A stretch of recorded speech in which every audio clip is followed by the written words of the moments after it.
Before the conclusion, this is the vision of interreligious collaboration for healing that will be modulated by Venerable Yang Guli.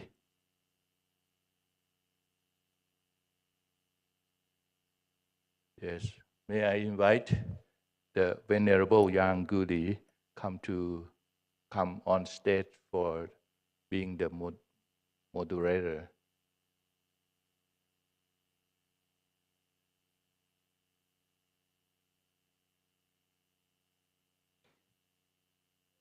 Yes, please. You can.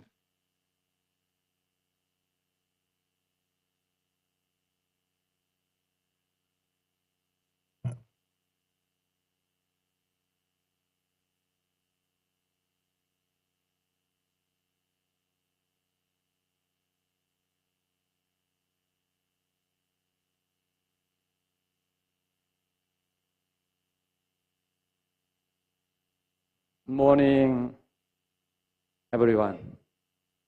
I am a monk from Korea.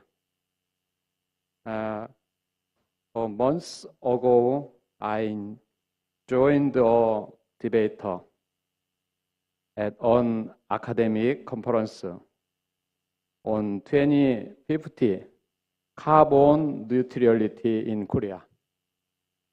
It was with 4 religions. I think this seminar is even more meaningful because it has the meaning. I am an honor to be moderator today. First, I'd like to ask the presenter to appear. And let's welcome to Ben B. Sobenchea in Cambodia.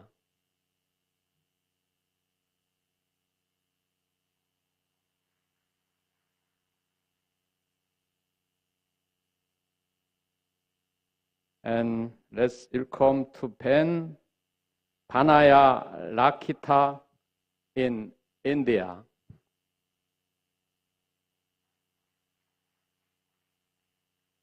Last, welcome to Father Pauline Bhatta Irwa Kubuya.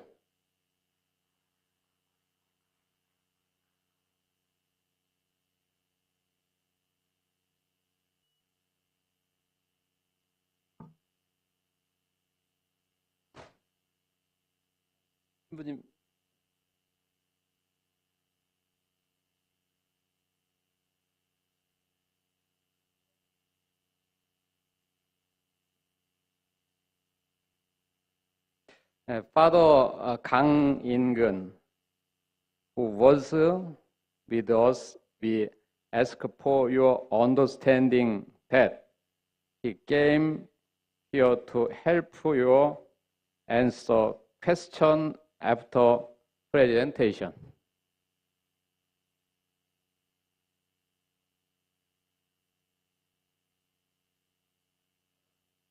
Since Venerable Bobyon is not familiar with English, I can just help today. So Venerable Visovich will start today's talk. Welcome him.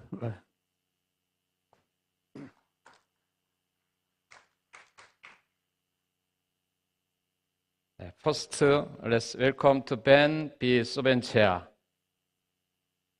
Venerable B. Sobenchea, the president of Mahachulalongkornrajavidyalaya Buddhist University in Cambodia. He will introduce about the vision of Venerable Mahachulalongkornrajavidyalaya. 감사합니다.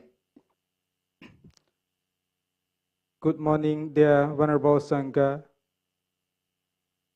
Monsignor, Bishop, Father, brothers and sisters in Dharma. My name Venerable Visons. I'm a president of Buddhist University in Battambang, Cambodia. Today it is my great honor to be with all of you for 3 days, and today is the last day, but not least. Let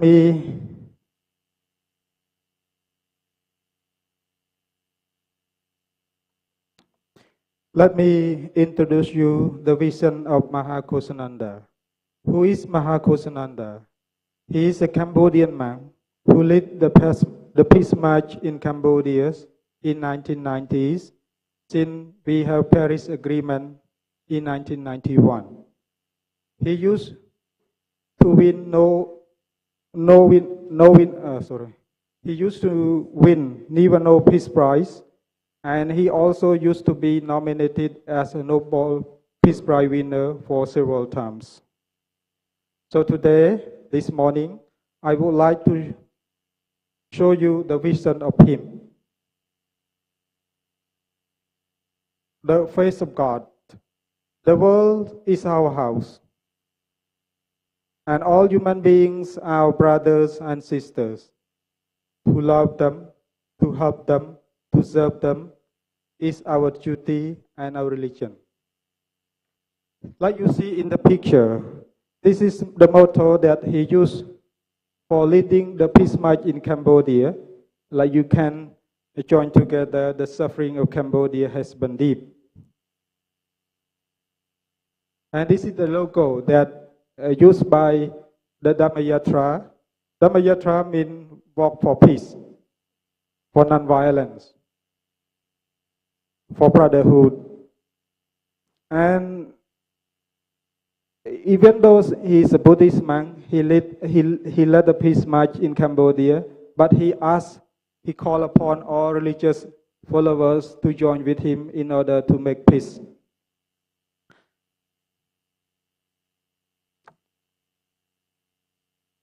Now, if I was that humble monk of Cambodia, as the Dalai Lama would refer to the Venerable Mahachulalongkornrajavidyalaya, I would probably at this point sit down, beaming with Agape and Metta Karuna, yielding the remainder of my time to noble silence.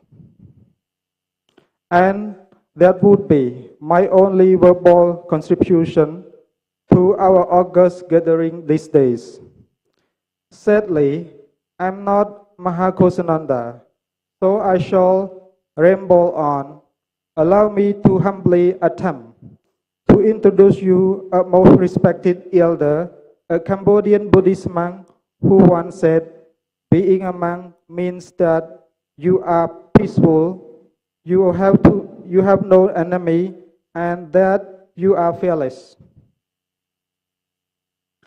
When I first saw Mahachulalongkornrajavidyalaya as a young temple boy in my home village in 1992, he was leading the first of many Dhamma Yatra peace walks across our war-torn, war-weary homeland, following the signing of the Paris Peace Accord after nearly 30 years of war.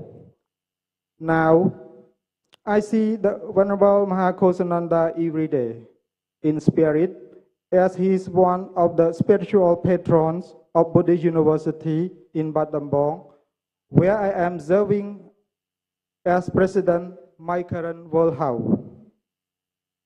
As far as I can tell you, Mahachulalongkornrajavidyalaya was always at home in the interdenominational, interreligious, interfaith world. While most Cambodians came out of Theravadin Buddhist tradition, Maha experienced the various branches of Buddhist tree while he was a student at Nalanda University in Bihar, India.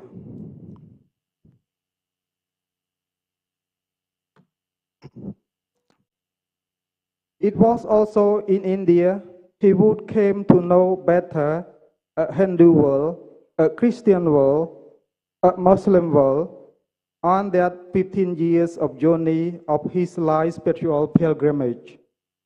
Interestingly, his gift of the tongue, his ability to communicate 15 different language skill was strongly encouraged at Nalanda University, allow him to be at home in many rooms of that world house. However, it was the universal mother tongue of silence which would enable Maha to come to see reality as it is and envision reality as it meant to be.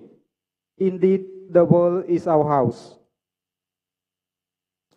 With that a backdrop, needless to say, Mahachosananda was no stranger gatherings such as what we have been out this day. During his lifetime, he belonged to, associate with, engage in, and work together with people in all faith tradition and none. As the Dhammayatra showed us, Maha was always willing to walk to areas of strife, conflict, to places where the suffering is deep, simply because that is what the Lord Buddha did. Maha would say, we Buddhists must find the courage to leave our temple and enter the temple of human experience, temple that are filled with suffering. If we listen to the Buddha, Jesus Christ, Muhammad, or Gandhi, we can do nothing else. The refugee camps, the prisons, the ghetto, the battlefield will then become our temple. We monks must answer the increasing loud cries of suffering. We have so much work to do. Of course, it is one experience of suffering, the experience of others' suffering, as well as the suffering of the earth itself, which teaches one compassion. Maha said the suffering of Cambodia is but a mirror of the suffering of the world. The Buddha explained that the suffering teaches us compassion. Whenever I think about the suffering of the Khmer people, I am filled with compassion, Maha would say.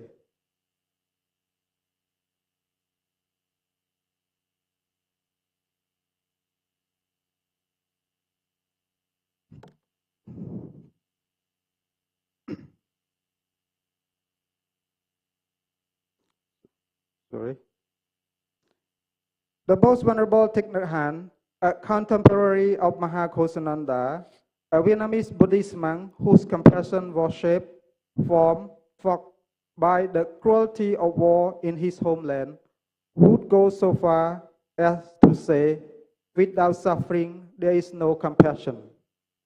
At the same time, Mahachosananda would stress that in face of suffering, compassion was enough. He would remind us of the need for compassion and wisdom to work together. For having with compassion, one can walk very eloquently indeed. He would often physically demonstrate the grateful in his public talks. To push the point even further, Maha said compassion without wisdom can cause great suffering. While Mahachosananda might not say much in words at dialogues such as these days, especially in his later years, he certainly spoke by his very presence of the importance of our coming together. Maha would clearly believe that when we accept that we are part of a great human family, that every man, every woman has nature of the Buddha, Allah, Christ, then we will sit, talk, make peace, and bring humankind to it fully flowering. For Mahachosananda, this dialogue were to take place over every level of society, interaction, and activity. Our life journey is to be one in which we seek awaken the Buddha nature, the Christ nature, burning light of peace in all people. One of the more memorable Buddhist-Christian dialogue which Maha was involved in was at Gethsemane encounter, which took place at the Trappist monastery, which was the home of the well-known Trappist monk Thomas Merton. I believe it is safe to say the roots, the origin of that encounter grew out of friendship of the Thomas Merton and the Dalai Lama some 30 years earlier. The Dalai Lama would later reflect that this encounter of dedicated monks, nuns, and lay spiritual practitioners of the two-faith tradition was proof that the purpose of religion is not to build a beautiful churches, temples. It is to cultivate positive human quality such as tolerance, generosity, and love. Fundamental to Buddhism and Christianity, indeed to a very major world religion, is the belief that we must reduce our selfishness and serve others. For the world is our house. One of the participants of the Gethsemane encounter, as James Wyman, a Benedictine monk, he had to say of Maha, looking at Venerable Mahachosananda, one has the impression that not only his smile, but his whole body is radiant. It seems as if his skin has been washed so clean that it shines. One can only wonder that this man has seen what he experienced of the terrible killing fields at his hometown. One thing is obvious, whatever his experience has been, it has brought for the extraordinary growth in the spiritual life. Mahachosananda was once asked directly by Scott Hahn for his book, Future of Peace, "Do you have a message for all religions about how we can work together better?" The good Venerable responded, "Yes, we want to work together better. We want to work together better. We must have 4 feet on stand on," he said, pointing to a table. The first leg is loving kindness, metta. The second leg is compassion, karuna. The third one is joy, mudita. The last one is equanimity, upekkha. And this is something called religion can agree upon? Was Han quick follow-up question? Yes. Those are 4 faiths of God. The Vega, the Vija, the Jew, we say in French. We can all agree on these things. Those 4 faiths are once all known to all Cambodians.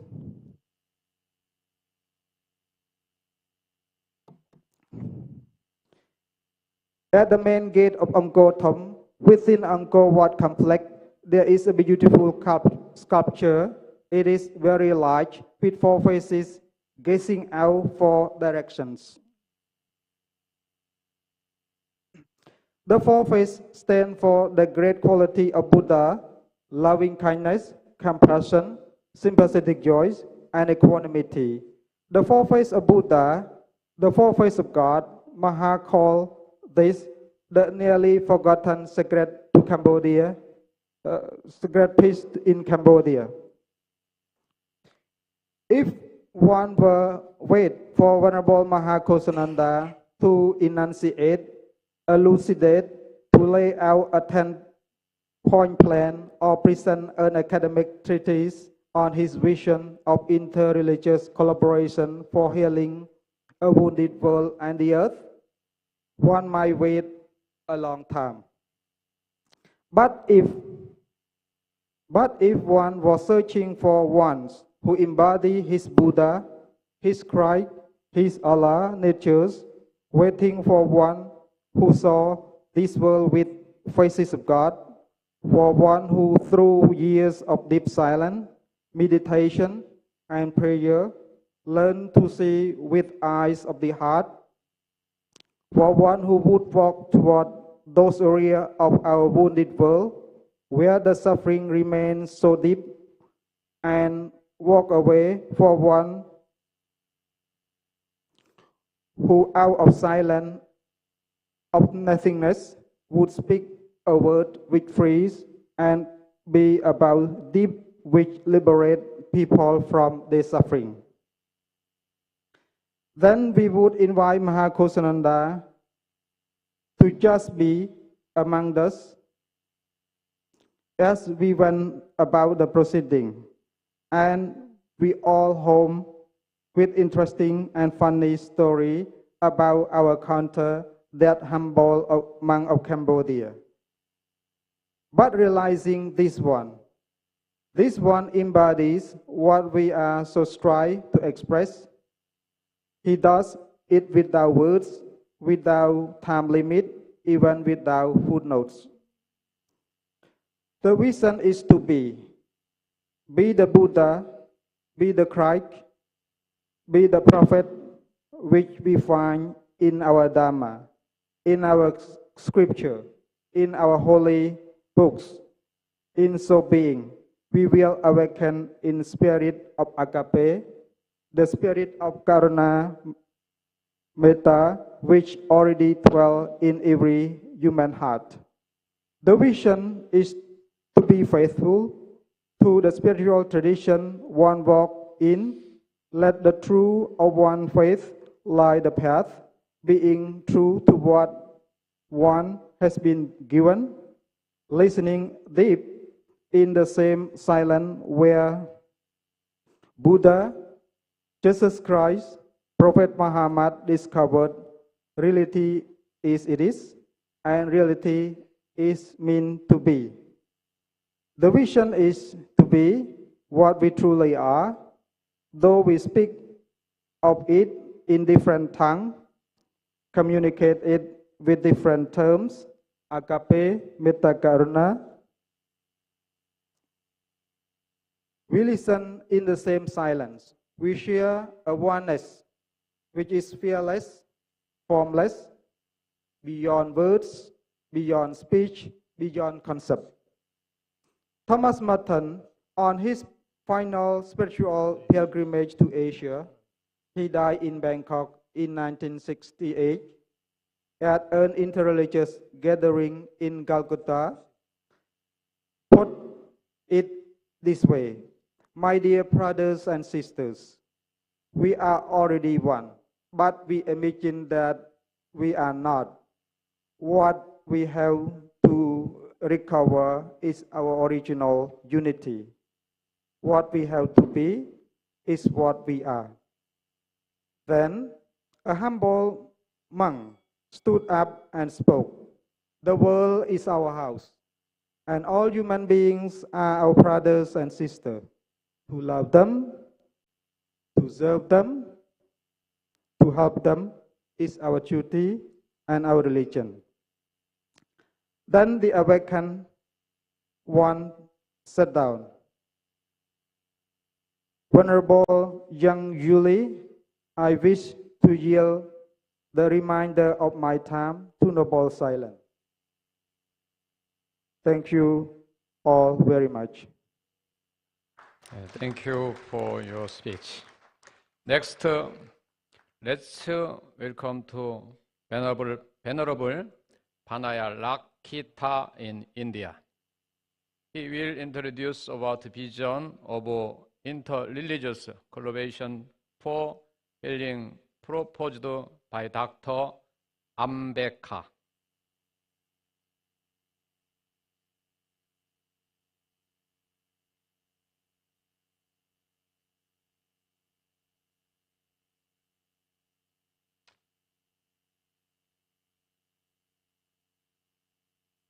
First of all, homage to Buddha, the Enlightened One. Gratitude to the Sangha for preserving and propagating the Dhamma. Gratefulness to all religious leaders and followers for spreading the message of love, Karuna, and Agape. The topic for my presentation today is Vision of Interreligious Collaboration for Healing as proposed by Dr. Ambedkar, the architect of Indian Constitution. Religion is the most significant and vital element of human life. Religion is a construction in the human world, and thereby it is the creation of man. The religion, whatever it be so, whose foundation should be based on moral principles, should enable mankind to be empathic, virtuous, and humane. On the other hand, science is an exploration which unfolds the truth relating to nature and human beings. Both science and religion should instigate man towards the path of truth in life. Truth in religion and science should match with each other. If there are contradictions in the principles of any faith, then such religious principles should be altered to match with the science and truth. Otherwise, the faith will lose its utility to the society, subsequently leading to blind faith, conflicts, and wars, and also cause damage to the environment. Hence, scientific temper should be cultivated to question all irrational things which damage human relationship, that leads to conflicts in the world and overexploitation of nature or earth, which in turn leads to resource shortage in order to sustain life on this earth, which would consequently put our present and future generation in danger. Now I would like to put some Ambedkar's views on religion, which are as follows. Point 1, the function of religion is to reconstruct the world and to make it happy and not to explain its origin and its end. Point 2 is, religion must mainly be a matter of principles only. It cannot be a matter of rules. The moment it degenerates into rules, it ceases to be a religion and it kills responsibility, which is the essence of truly religious act. Point 3, I believe that religion is necessary for mankind. When religion ends, the society will perish too. After all, no government can safeguard and discipline mankind as religion can. Now, coming to the fundamental principles of religion, he says, the first one, that society must have either the sanction of law or the sanction of morality to hold it together. Without either, society is sure to go to pieces. In all societies, law plays a very small part. It is intended to keep the minority within the range of social discipline. The majority is left and has to be left to sustain its social life by the postulates and sanction of morality.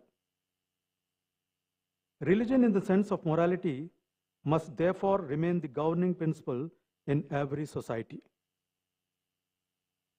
That religion as defined in the first proposition must be in accordance with science. Religion is bound to lose its respect and therefore become the subject of ridicule, and thereby not merely lose its force as a governing principles of life, but might be in course of time disintegrate and lapse if it is not in accord with science. In other words, religion, if it is to function, must be in accord with reason, which is merely other name for science. That religion as a code of social morality must recognize the fundamental tenets of liberty, equality, and fraternity. Unless a religion recognizes these three fundamental principles of social life, religion will be doomed. That religion must not sanctify or ennoble poverty. Renunciation of riches by those who have it may be a blessed state, but poverty can never be. To declare poverty to be a blessed state is to pervert religion, to perpetuate vice, crime, to consent to make earth a living hell. So now coming to the need for interreligious dialogue. At present, most of the countries are encountering social conflicts within the country as well as conflicts and wars among the countries due to social, economic, political, and religious reasons. If at least the causes of religious differences are eliminated, then the conflict can be reduced to a certain extent. For instance, if people are suffering from poverty, how can they be religious and law-abiding citizens? As poverty may lead the people to involve in many irreligious or unethical and illegal activities. Therefore, Ambedkar's words gain high significance here, which I quote, "The religion should not ennoble poverty," unquote. To solve these socio-economic problems, interreligious dialogues becomes important. Interreligious dialogue would enable countries to prevent social conflicts within their geographical space. This dialogue would also avoid wars among the countries and would establish universal peace, harmony, tolerance, and ultimately brotherhood. Hence, interreligious dialogue is also helpful to preserve this earth for future generation, for which the following factors for interreligious dialogues can be suggested. Point 1, to make religion suitable for healthy human living. Point 2, to resolve the conflicts between or among religions and countries. Point 3, to reform the religions in accordance with truth and science, as well as time and circumstances. Point 4, to guide the followers of religion to adopt right path of harmonious living. 5, to eradicate global suffering due to ignorance and poverty. 6, to establish fraternity among various religions. 7, to maintain intergenerational equity in environment. Christianity preaches agape, which is universal love that is similar to that of Buddhist Maitri, which is love and friendship that is essential for the present world. Most of the population living in Buddhist and Christian countries are stable countries and are either developed or progressing towards development, so that they can guide the world population for fraternity and provide environmental protection for the present and future generation. In this context, Buddhist and Christian dialogues become significant. The world is facing ignorance, poverty, inequality, and exploitation. Along with that, the population of the globe is encountering social conflicts and wars, so that the global population is agitated due to overexploitation of natural resources. Religion as part of human life can play a major role in healing this wounded world and earth. As Dr. Ambedkar advocated, religion should be built upon morality and science, and also that religion is essential for human life. In his entire life, this great democratic leader struggled against all types of exploitation of people and died as a Buddhist follower. As Buddhism follows the principle of Karuna and Maitri, that is compassion and friendship, Buddhism is open to interreligious dialogue over healing the wounded populace and earth. Finally, to conclude, Dr. Ambedkar says, I quote, "It pains me to see youths growing indifferent to religion. Religion is not opium as it is held by some. What good things I have in me, or whatever have been the benefits of my education to society, I owe them to the religious feelings in me.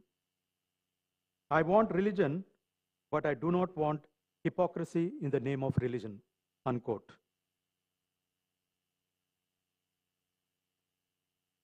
So, religion is not east or west.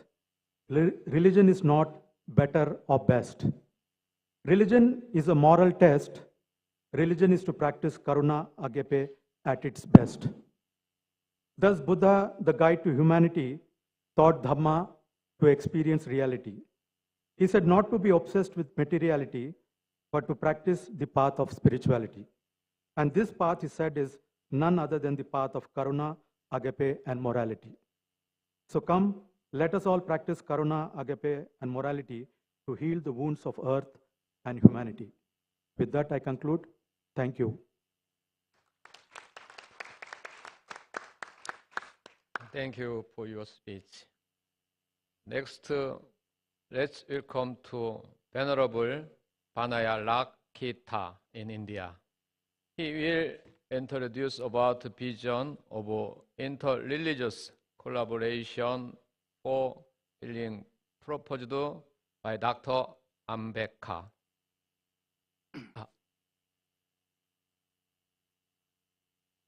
Father Pauline is talking about the Pope's engagement in this world. Thank you very much. Well, I want to thank now the moderator, also to thank those who organized this colloquium. And in a very special way, I think I should thank Monsignor Indunil, because this topic somehow, he was the one who suggested it. And then when I came here, Father Suwat told me, you have 15 minutes and you wrote so many pages. How would you do? And I said, I can promise you I will not read them. Because I assume that maybe those who will be interested, they can read them. I will simply share what, thinking in the context of this meeting, this gathering, and having been encouraged not to think about Pope Francis, the insight that I got. So I'm talking about here in the vision of Pope Francis, medical for healing a wounded world and the earth. Our session here is talking about a vision, and we had to talk about a person who has been carrying out a vision that can be proposed as a model for interreligious cooperation for the healing the wounded world and the earth. And then my first idea was, what's a vision? It includes ideas that motivate, action that bring about a change, also attitude to embody what is aspired, and that can help transform problem into opportunities. And then, thinking about that, the man who came to my mind was this Argentinian, Catholic, Christian, became a Jesuit. He was Archbishop of Buenos Aires. And then he also became a Pope. So I wanted to think about him the way, looking at how he has been talking. He talked about illness of the humanity. He talked about the illness of earth. And then I found that he's proposing medication. So the idea immediately came to me to think of him not only as a Pope, but a man in a lab coat. So a physician. And as a physician, I was trying not to see that in his language, how he's embodying that fact of being a physician. So basically, what physicians do, well, we can see from these images,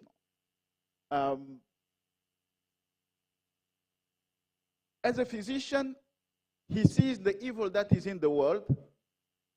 He speaks about them figuratively as sickness. And he proposes a way. He does a diagnostic. Something that is very special about him is that his diagnostic, he says, it is nourished by the light and the strength of the Holy Spirit. So it is not a common diagnostic of any physician, but it is something that it has also a religious dimension.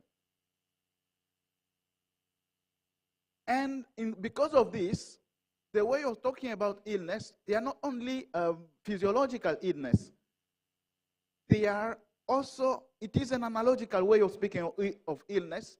And so the solutions that are proposed, they do not only heal physical illness, but also the analogical, the root causes of the illness that we find in the world.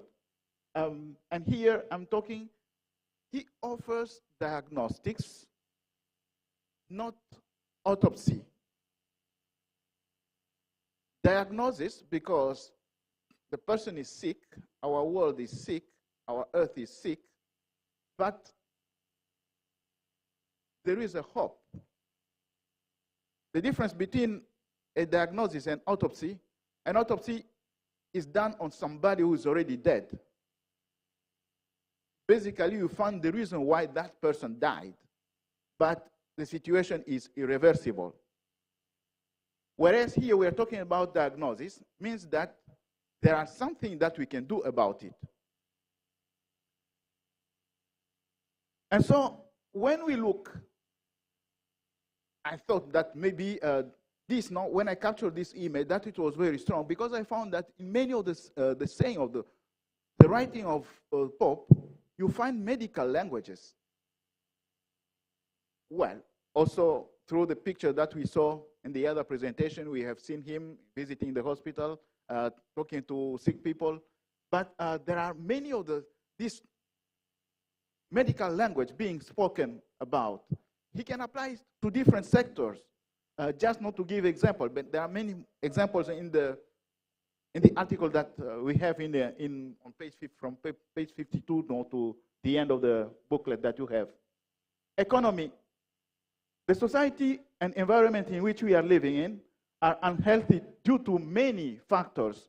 An economy of exclusion and inequality, it kills in many ways by setting unsustainable competition, wherein the powerful feed on the powerless by reducing people to mere consumers' goods to be used and then discarded, by excluding the masses who fail to enter in the system, by creating outcasts and social leftovers. The same, a sick economy, the economy that kills, that excludes, that pollutes, that produces war, is not an economy. Others call it economy, but it is only a void, an absence. It is a disease, a perversion of the economy itself and of its vocation. These are the words, not his way of speaking about things. And so, we have also, when speaking about Laudato Si, about the planet, the planet in which we are living, the planet, it is sick, it's like a patient in need of care. And so there are analyses, the whole encyclicals, as we'll be talking about, we'll be mentioning them, will be showing this. I add a little bit of speed so that we can have more time. So because of this, I start looking at what he has been writing and saying as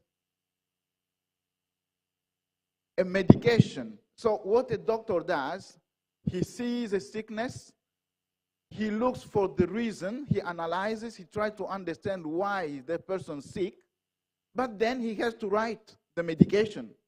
And in this way, I see the encyclical, Laudato Si, I read it as a medical prescription, which has concrete indication on how we can bring changes, not that heal, not the earth. So inside of this, and I think yesterday, the presentation of Sister Kayana, the one who was talking about how she's doing this, she's using Laudato Si, who was already is putting into practice these ecological recipes that we find in this encyclical. We also have another document for the healing the wounds in the humanity. I consider the Declaration of Human Fraternity for World Peace and Living Together as another medicine coming from the clinic of Pope Francis. And inside there, affirmation about not using religion, not for war, recognizing each other as the brothers. When we see that many of the things that are being affirmed in this document, if we'll be doing them, then eventually the situation of war, of tension, or conflict that we have will be changing. Also, Fratelli Tutti, I also look at it, no? Fratelli Tutti, I think it has more of these medical languages, because also it was written during COVID, the pandemic of the COVID. Also there we find plenty of solutions, and among these solutions, so social solutions in which a dialogue, social dialogue, interreligious dialogue are being provided as health, as recipes, no, for this healing. A healthy ecology. So concrete solution will be coming, like for instance, the support for, since 2021, this idea of calling religious leaders to think ahead of any of these COP, the Convention of Parties, so that they can bring a religious dimension, a spiritual dimension in the care of the earth. This idea is coming from Pope Francis. We had the first in 21st. The second one was just held in Abu Dhabi before coming here. And so these are ideas, concrete ideas that are coming from what I call now the clinic of Pope Francis. So the Pope also has many other things, like the advocacy. He creates movements and commission that will be implementing the ideas that are in this document. There are also ongoing research and assessment. This is how I'm looking at the latest document, no? Laudate Deum.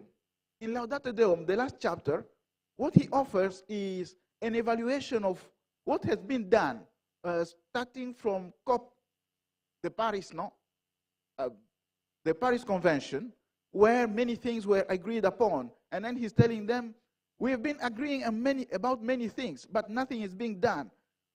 Eventually, a good medic, a good physician, he evaluates the progress of that you are doing to see how to adjust the medicine, what to reduce, what to add.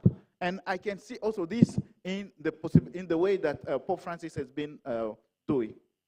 In this, always a religious faith dimension takes the upper place, no? God's primacy. This insistence on the fact that we are not supposed not to replace God. We have to put God at his own place. Because many of the crises, many of the sickness that are happening, it's because we intend to substitute ourselves to the place where we were not supposed to be.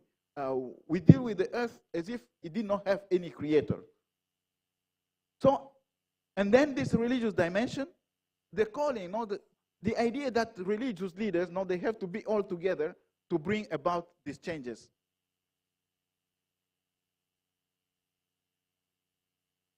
This is in Fratelli Tutti, 282. We believe need not to find occasion not to speak with one another and to act together for the common and the promotion of the poor. Yes, I'll be about there. I'll just conclude. No? So calling on these religious leaders to come together through dialogue.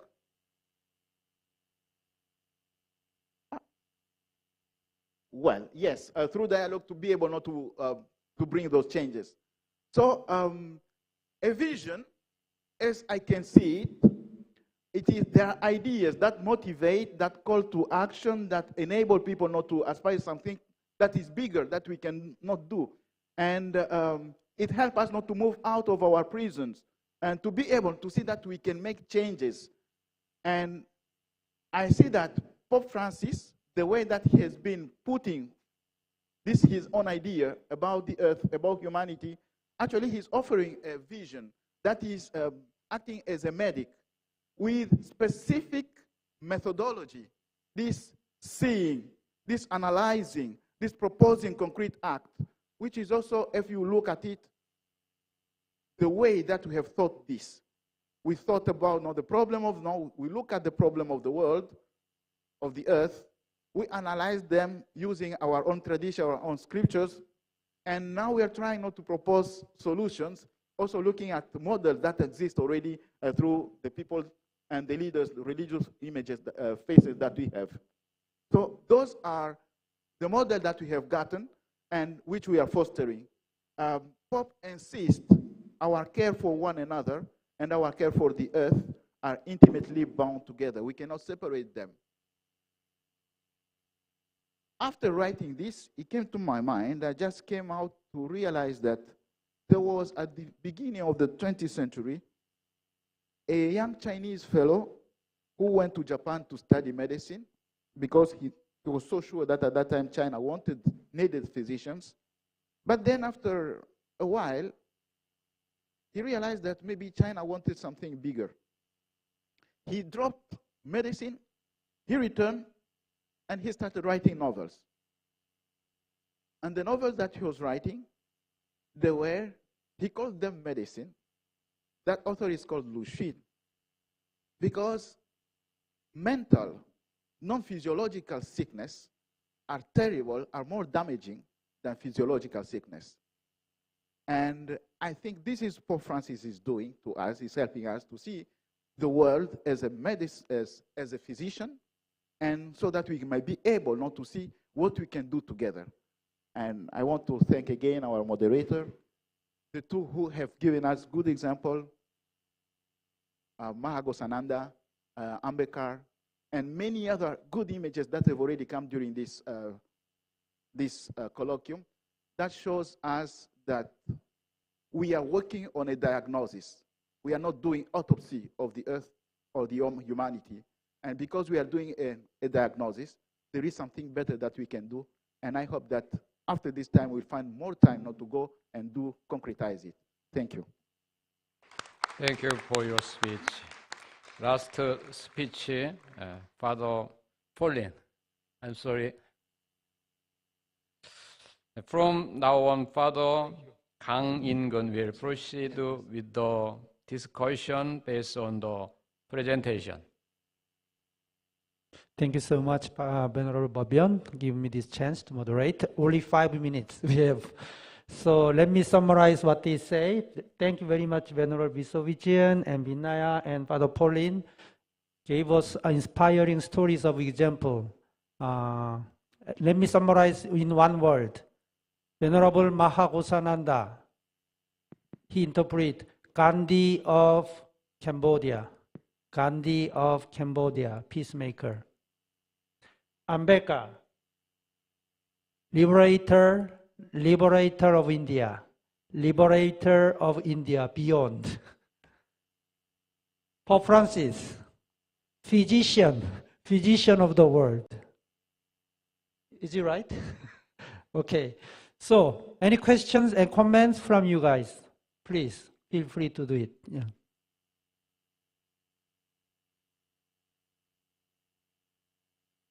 Just raise your hand.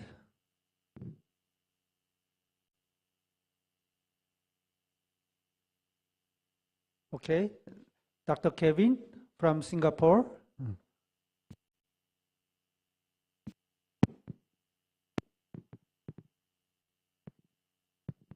Thank you.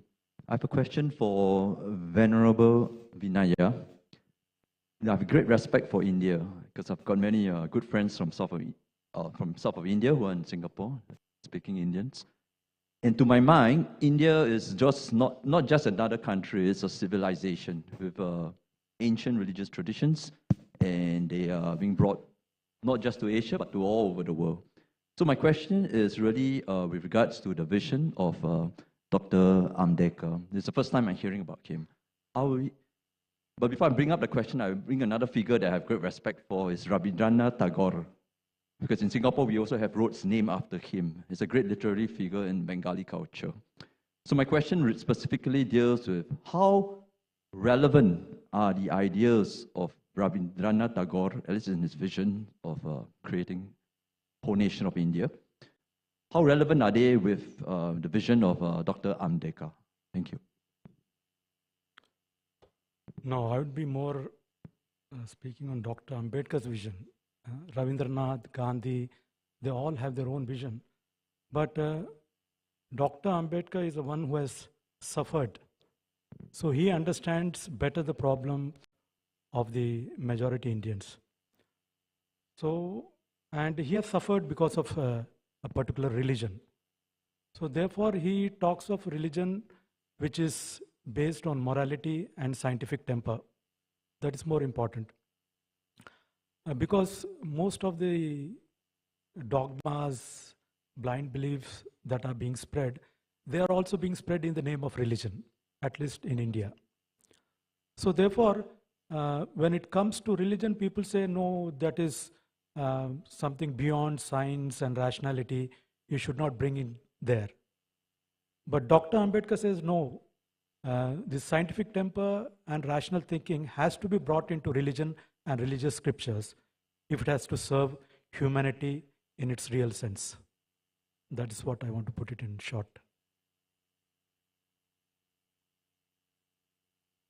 Thank you. Yeah, is it enough? So, anyone else? Okay, from Taiwan, right? Malaysia, sorry. From Malaysia, but I look Chinese. I'm Chinese also.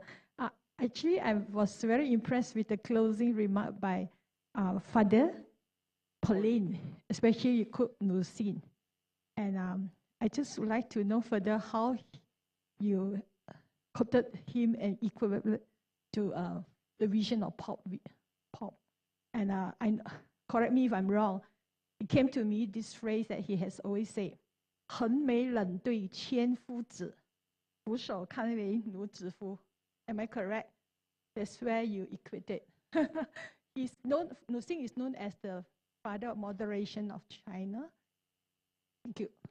Can you explain in English a bit what she said? Well, the idea of not mentioning Lu Xun because he wanted to study medicine, but then he realized that mental sickness, when ideas are not clear, if they are sick, that sickness is more terrible than physiological sickness. And so he switched from doing physiological medicine, and he started writing novels. Because novels now they can change the mind. And that's why I could make a parallel, because in real life we say that Francis has never been in a hospital practicing. But as we see the way that he's doing, he's healing the mind, he's healing the way of seeing. And by doing this, there is actually a bigger impact that can be done. It is my conviction that what we see today in China is actually among the biggest contributors. Lu Xun could be one among the biggest contributors, beside not the other, not the politicians, but that mind of him, that kind of renovation. Because we're talking about vision, so that's why I could make that kind of a comparison. Thank To you me, very it's very well matched. Thank you. Thank you very much, Father Pauline. I'll give you a last chance. If I cannot ask this or comment this, I cannot sleep tonight. Anyone?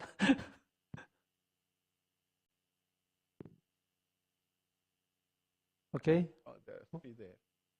Yeah. Sri Lanka. From Sri Lanka. Venerable from Sri Lanka. Yeah.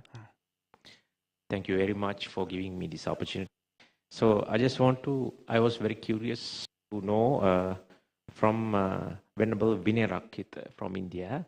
I'm just posing the question to be enlightened, to get the knowledge of this subject. He was talking about the vision of Dr. Ambedkar. So I just felt like asking whether I have heard, to my best of knowledge, that Dr. Ambedkar has revolutionized India to some extent. So my question is, has Dr. Ambedkar presented some insights to eradicate the caste discrimination not only in India, but we know that caste discrimination and problems of caste system, we are suffering from it from all over the world. It is not confined to India.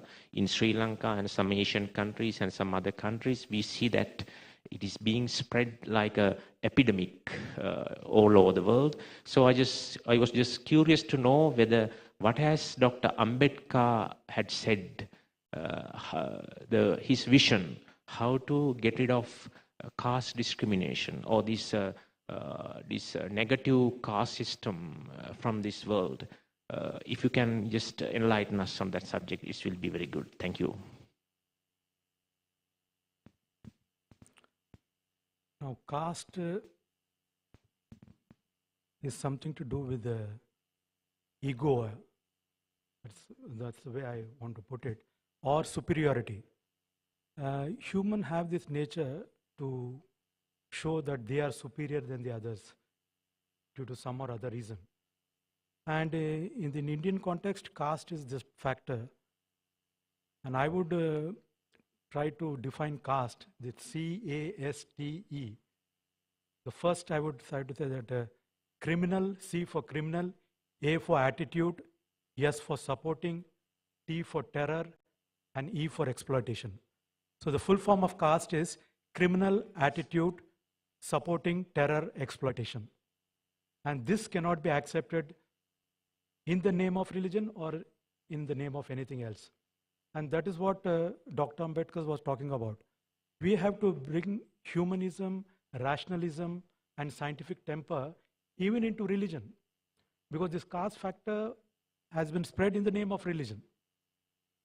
So unless we question even religion, if it is against humans, against rationality, against science, then that should be welcomed.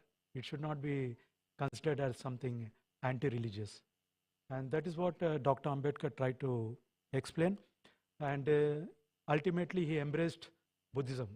He tried to bring reforms in Hinduism, but then, as you know, they find authority in the scriptures.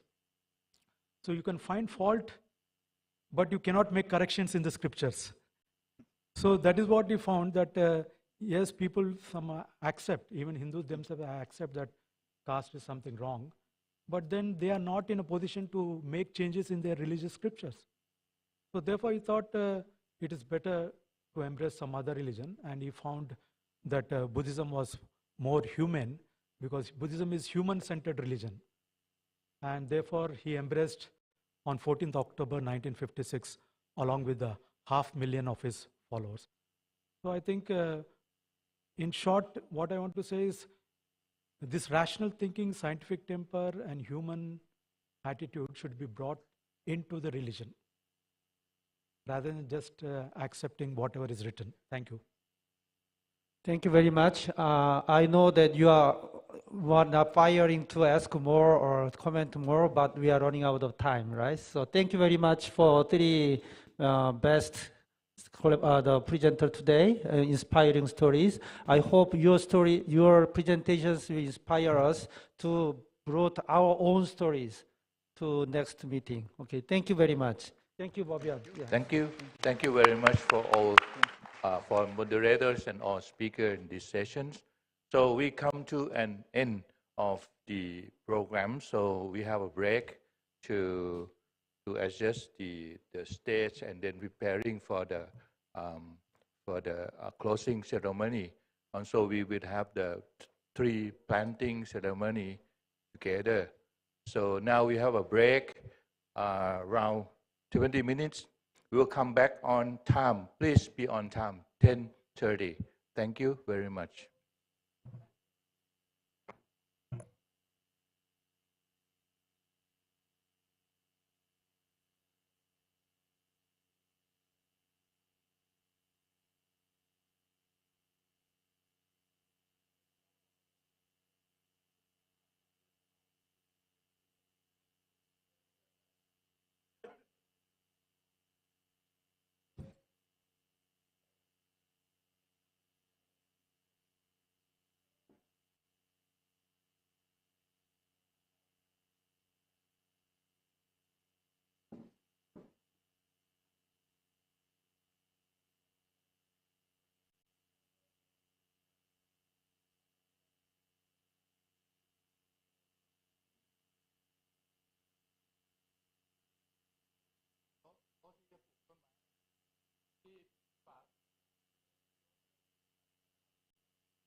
ไหมครับ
Okay. Yeah. Okay.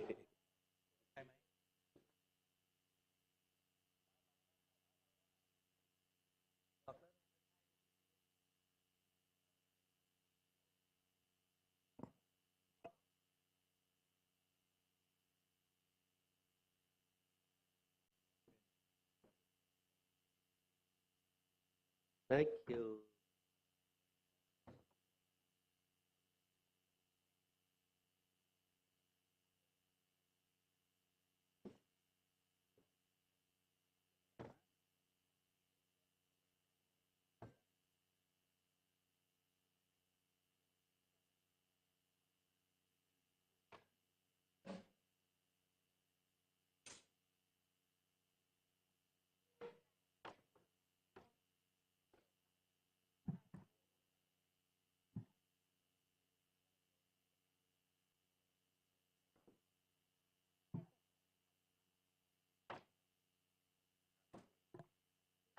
เ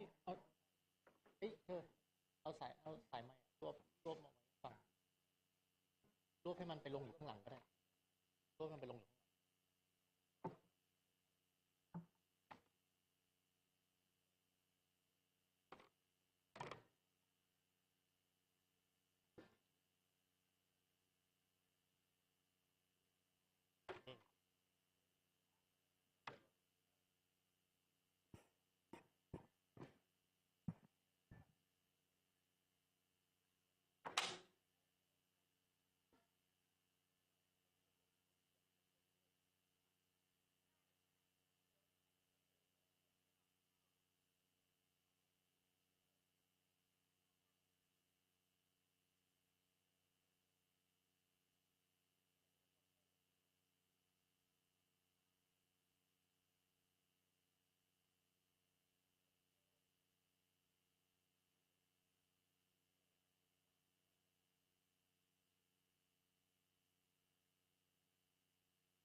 ceremony.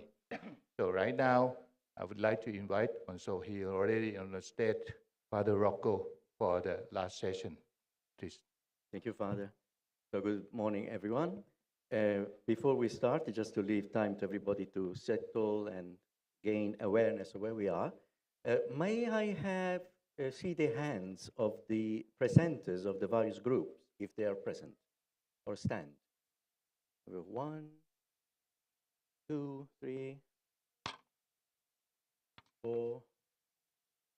Okay, I think we still have 10 groups, or the number has changed.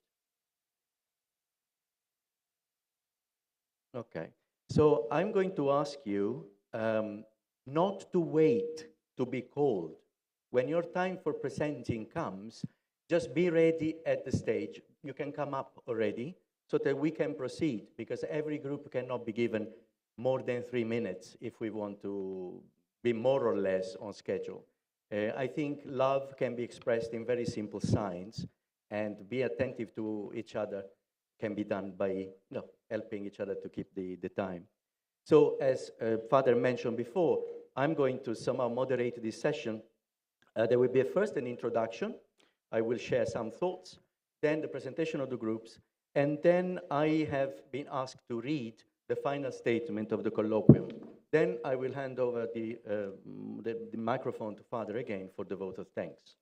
So I would like to start very simple with some final thoughts at the end of the symposium. In the program, you have synthesis of the symposium. Now you understand that that is not what we can do in 10 minutes. So first of all, my name is Father Rocco Viviano. I'm a member of the Saverian Society for Foreign Mission. We're known as Saverian missionaries, and we're not very numerous, but I'm working in Japan, and I have the grace from God of having been engaged in interreligious dialogue, both at the practical level and at the theological level for over 25 years. It started before my ordination, during my formation. And over these 25 years, I've come to recognize that interreligious dialogue is actually a vocation within my particular missionary vocation that God has given to me. So I speak as a priest, as a Catholic, who is strongly passionate about interreligious dialogue. So you will understand the perspective cannot be objective. You know who I am, and you may make sense of some of my observations today. That was the first point. Second, what is the purpose of this sharing? It's only 10 minutes, it's already 9. This sharing, it's impossible to make a synthesis, to make a summary of this very rich 3 days. But it's also not necessary. I don't think we need a summary made by someone else.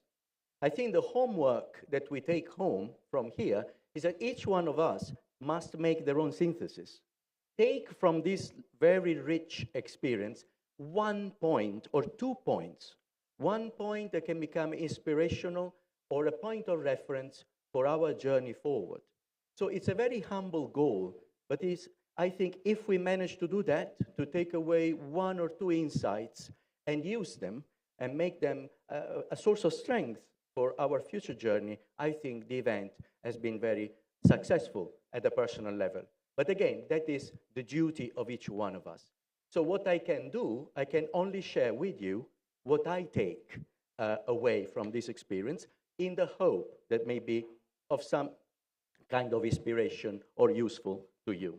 So I'm going to mention 3 points these are points, ideas that have resonated with me from the talks, from the testimonies, particularly resonated with me, that were either expressed explicitly or between the lines.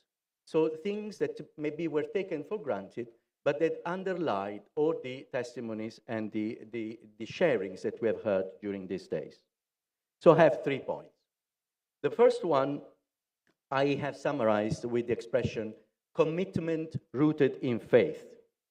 It has clearly emerged from all the speeches and all the sharings that both for the Christian and the Buddhist perspective, sensitivity to the sufferings of others and a sense of responsibility towards that suffering is rooted in faith.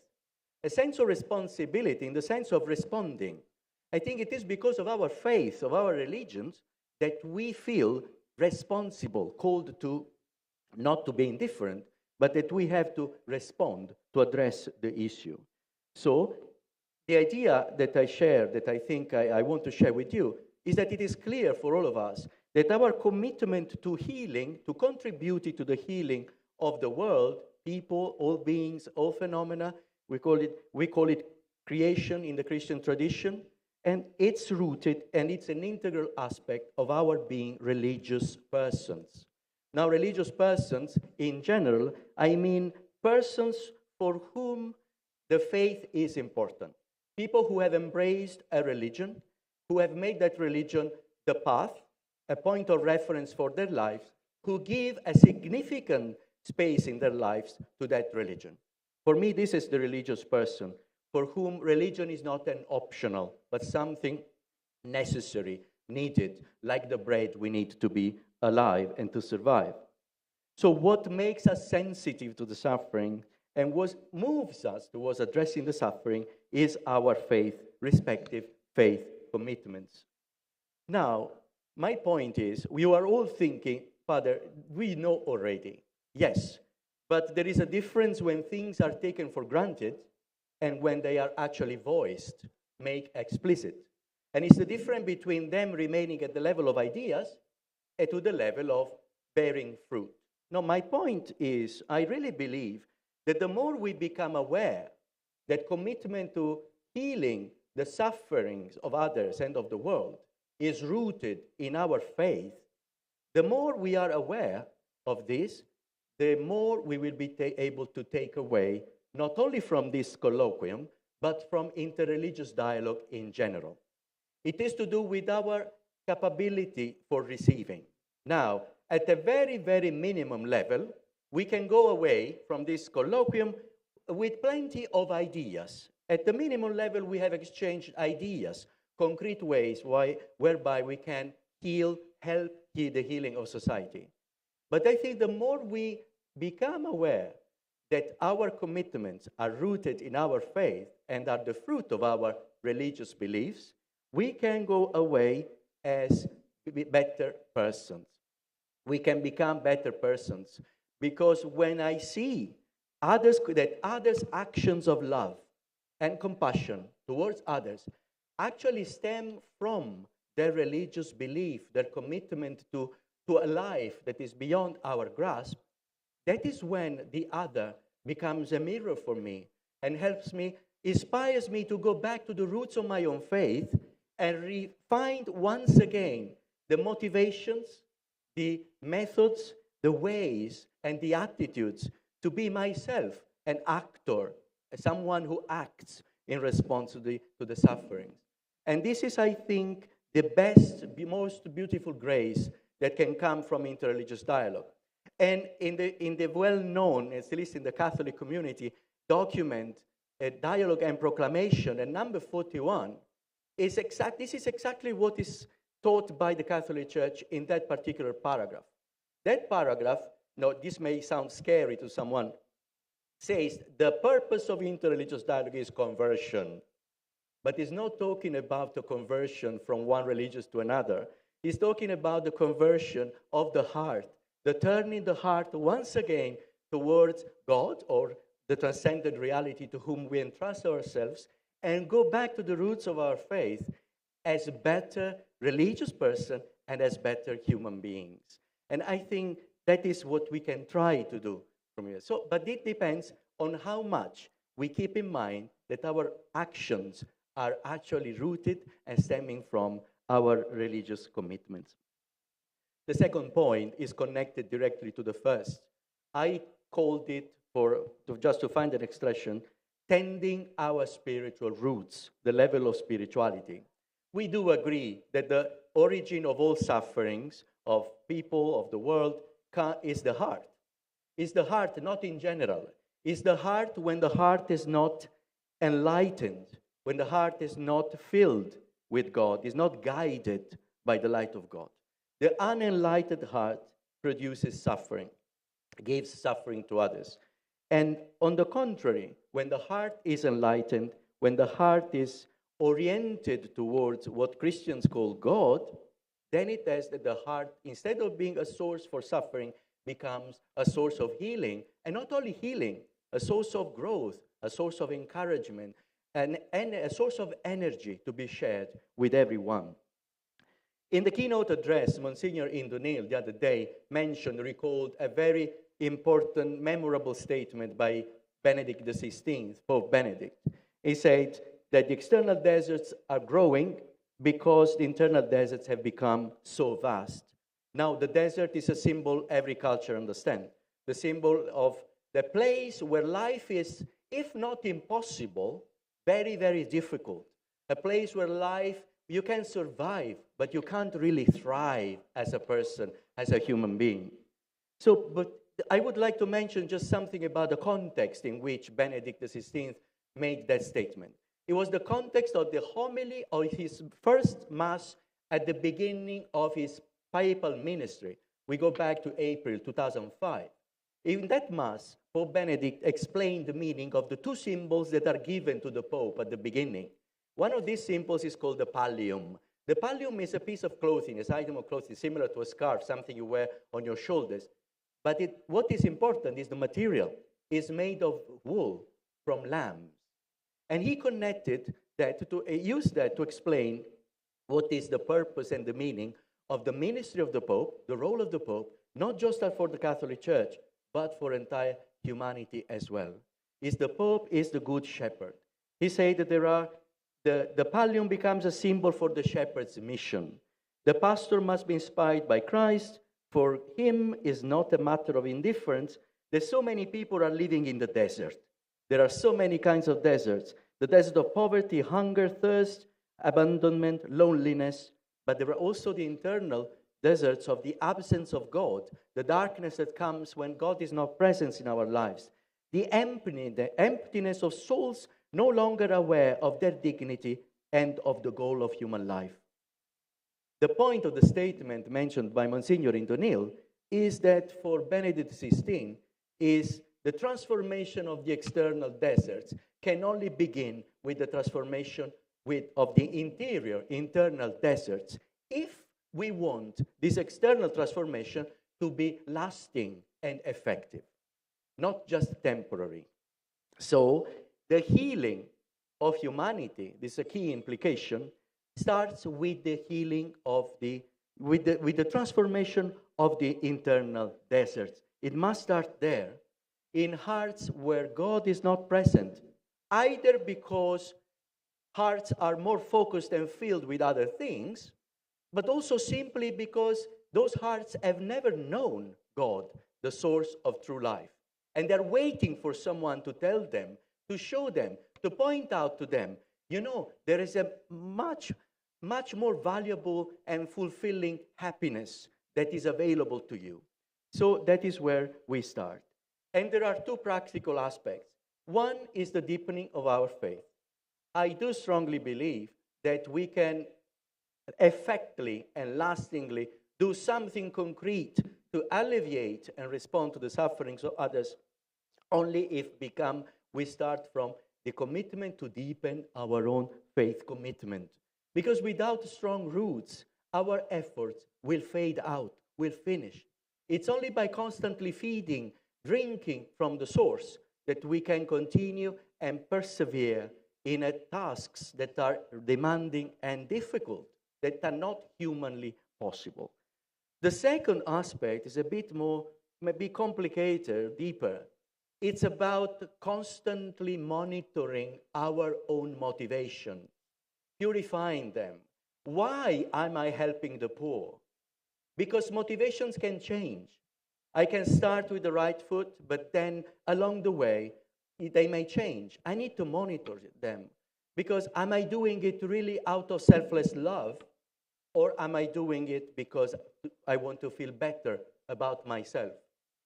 This feeling better about myself is not good, because the expression, the love that it will express, will be a love that still needs purification, and is not the love that actually can contribute to the real healing and full healing of humanity. The last point has to do with interreligious dialogue in general, And this also comes with a bit of a challenge for myself, but I really want to share it and turn it also to all of you here. I think, and I strongly believe, that after so many years of engagement, at least from the Catholic point of view, and also, no, this is the 7th colloquium of this series, I think that the time has come, at least for those people who have been involved on the journey of interreligious dialogue for a significant time of their lives, the time has come to start focusing on our differences. Now, Father, what are you saying? Of course, focusing on differences obviously is not advisable at the beginning of the first stages of dialogue. But I think we have reached now a sufficient level of mutual trust, of maturity in this journey, that we are now ready to start talking about differences, about what makes us unique. Because if we are the same, I have nothing to learn from you, and you have nothing to learn from me.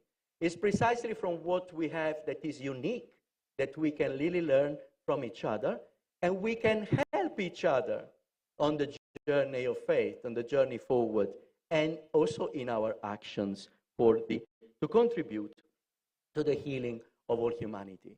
The more we are capable of entering this new level of interreligious engagement, and we are ready for it, I believe it, the whole of humanity and the world will certainly benefit from it in ways maybe unknown to us, but God will know how to use that as a strength for renewal, healing, and salvation for everyone. And so I would like to conclude just by wishing all the best to all of you as we go back to our own places, and hopefully see you all at our next appointment that I hope will be announced soon. Thank you very much.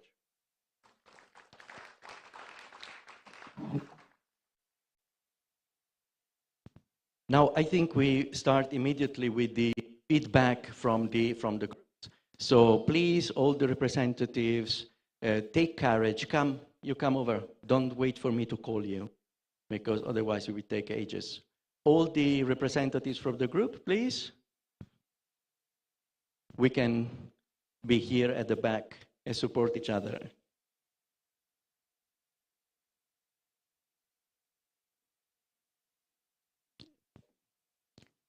So I will kind each one of you to say your name, your country, the country you're coming from, and proceed with your sharing. Ideally, we have 3 minutes. The bell will ring at 2 minutes 30 seconds. I don't have the power to kill you if you are late, but let's try to keep it simple. Thank you very much. Good morning, everyone. My name's Janie Shea. I'm here for Wazan World Education Foundation. I came from London. Our foundation is headquartered in Taiwan. My mom came from Taiwan. I'm very happy to be here with everybody. So without further ado, here is our Group 1 summary of our discussion. So the first question was named the human and ecological wounds that exist in your country. And so these are the ones we came up with: hierarchical systems and discrimination, wounds of the past like war and genocide, low education levels, inflation, long-term political tensions, drug addiction, corruption, ethnic tensions, interreligious tensions and conflict, and also communication issues and misunderstanding. The second question is the role of Christian-Buddhist collaboration in addressing wounds, if any. And so generally, the consensus of there has been a pretty good collaboration amongst Christians and Buddhists across all the countries represented in our group. And the benefits include poverty alleviation, educational and social aid programs, spiritual and psychological healing, charity works, improved understanding, youth programs, mutual communication, acceptance, and collaboration, collaborative search for justice and healing, and also mutual kindness. Future plans for Christian and Buddhist collaboration. This includes continued participation in and organization of interreligious dialogue in the various countries, strengthen existing groups and dialogue by helping one another, increasing involvement of Catholics in interreligious dialogue, and also spreading the word of the Pope's 2019 document on human fraternity and living together. The next question was how to increase involvement of women and youth in interreligious dialogue. And this includes holding seminars, workshops, and lectures, including dialogue in educational curriculums, starting groups on interreligious dialogue, explain and increase awareness of the importance of interreligious dialogue, create space and opportunities for women in interreligious dialogue that treat them equally, introduce interreligious dialogue within the context of social justice issues, and also getting to know one's own religion first and then encouraging open heart and learning and acceptance of other religions. Also, the next question, concrete actions for protecting the earth includes planting trees, fostering an appreciation of nature and children, enhancing recycling efforts, teaching children simple steps for environmental conservation in schools, reuse and donation of goods, reduce the use of plastics, and creating space for and encouraging natural burials. The last question is ideas about inspiring stories about healing and humanity in Earth. This would include suggestions on stories about rainwater harvesting, connecting rivers, recounting of personal experiences and examples of people who are doing good work, sharing stories about everyday people making an impact, for example, about planting trees, examples of interconnectedness of humanity, nature, and the earth, and also, finally, last but not least, retelling stories about love and compassion, such as the stories of Jesus Christ and Buddha. And so just on a personal note, I just want to say thank you very much. It's been so lovely to meet everybody. Much. Group. We have a small gift. It's a Dove of Peace pin, and the staff has kindly offered to distribute them after the group photo as everyone's exiting for lunch. Thank you. Thank you very much. Good morning, everyone. So I represent Group 2 and Group 5 because we are so few, so we combine together. So for the question that we received, we discussed in our group and name the wound of the human and ecological that exists in context. So we talk a lot about the problem nowadays, especially the problem of committing suicide, no? Because in all over the world, we have heard, we have seen, and also in Asia now. So I think this is a very big problem. So how can we try to help them? We have many ways to help them, but I think that important thing is also that we can collaborate more together. Even though we are different religions, but we can collaborate and we can give a hand, no, to resolve this problem together. For the ecological wound, I think it's more lacking of awareness and consciousness of taking care of environment and nature. Also, there are other problems like pollutions, deforestation, and the others. So, if we try really to put into practice what Pope Francis said about the Laudato Si, and witness to the world that we also can love the world. We try to not to destroy the nature, but love and respect the nature. So I think if each one of us in each religion try to live it and put into practice our teaching, then we can help the world, we can love the world. And how the second question, we also can strengthen education in the family and school, especially in morality. We need to transform our consciousness, collaborate more among religions,แล้วก็ create activities together, especially to help those who suffer in many ways. like those who suffer in nature disasters, no, refugees or whatever. And for the future plan, we think that we have to strengthen the Buddhist-Christian friendship and collaboration. Our various formal events in connecting with each other among Buddhist Christians is an essential and necessary start.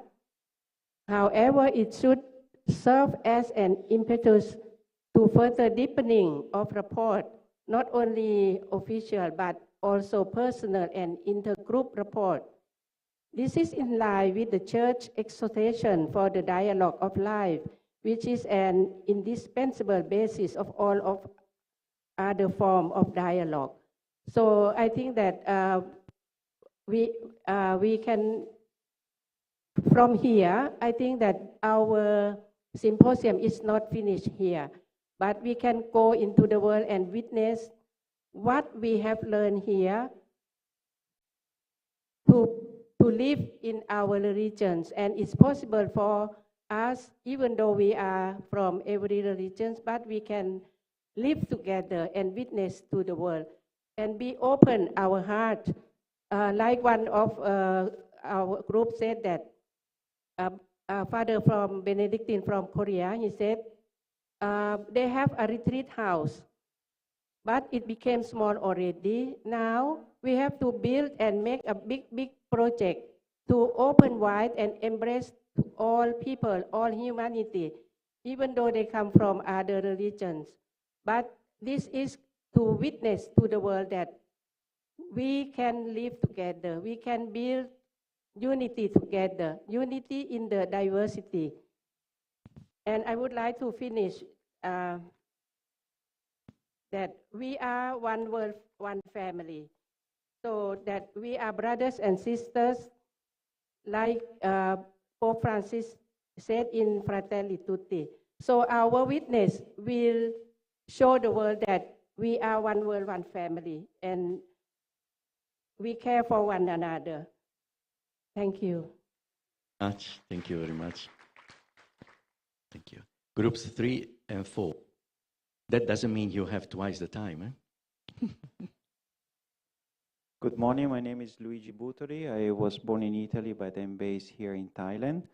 And in our group that we are coming from many countries, we stress very much, I don't tell you the questions because all of you know, what we were talking about, that we are in a world that is experiencing solitude, loneliness. People are committing suicide. We have a very big problem in society where people can live up to more than 80 years. Like in Taiwan, we have a very strong experiences, and people feel alone, lonely, abandoned. So we have a commitment that we have a light that we can give to these people, and we are in a certain sense like we have a mission to bring the light of the colloquium to our society and to instruct Catholics and Buddhists about the interreligious dialogue. That is like a medicine, a very, very good medicine, a light that we can bring in our society. There are existing many experiences, and what we heard from Father Olivier in Cambodia is a very beautiful experience, successful. Here in Thailand also there is an atmosphere that is very favorable to the interreligious dialogue. Buddhist monks have welcomed Catholics since 1997, for example, for our experience with Chiara Lubich, and one of the monks, Prajan Thong Sirimangalo, he said, when you are in darkness and there is a light coming, you don't ask, is a man? Are you a man? Are you a woman? Are you a child? But you take that light and you go out of darkness, no? So that's what we heard in these days, and that I think that each one of us can go back to our country. We are very convinced, I mean, to go ahead with this experience, even the experience of for example, of in Mongolia between the Catholics and the Muslim, and in the future there will be this experience with the Buddhists in the Caritas Center. No, we are very hopeful that the colloquium will have a great impact, maybe not loud, silent impact, but effective impact in our society. Thank you very much.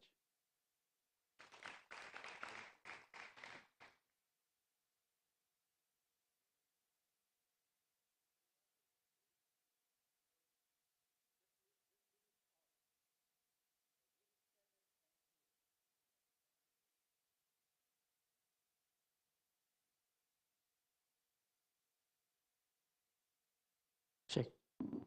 Actually, I'm from group 6 and 8. We had to combine because we didn't have enough members. My name is Kevin. I'm from Singapore. I'll do a little differently because we have heard most of the solutions. What I'd like to do is to point out the unique differences in some of these countries. And I would spend a bit more time on these wounds, be it ecological or humanity. Firstly, for ecological wounds, there are two countries that really stand out for their problems. One of them is Cambodia and the other is Malaysia. In Cambodia, there's a misuse of freshwater lake. Now, as we know, in Cambodia, freshwater lake is connected to Mekong River through a 100-kilometer-long Tonle Sap River. And that supports more than 3 million people and promotes 75% of the country's annual inland fish catch. But it's in serious trouble today. Why? Firstly, illegal fishing. Secondly, increasing number of upstream hydroelectric dams. Thirdly, throwing of plastic bags. And fourthly, global climate change. Now in Malaysia, there's a problem of deforestation, a problem that also affects Indonesia. Now in Malaysia, 84% of the global palm oil occurs there. And cutting down on trees are being used for creating paper. So one of the, and this contributes to one of the causes for global warming. Now the other type of wound that is prominent in, at least among the representative of our group, are the human wounds. And to today, some of these human wounds are open wounds in the metaphorical sense, in need of deep healing. So there are 5 countries here that I want to mention. Firstly, northern part of Cambodia. Landmines are being left behind. 4 million unexploded landmines were recovered during the years of 1992 and 2018. And the demining effort is still ongoing. I say it's an open wound because many who were left physically impaired and destroyed by these landmines are not only affected physically, but also mentally and emotionally.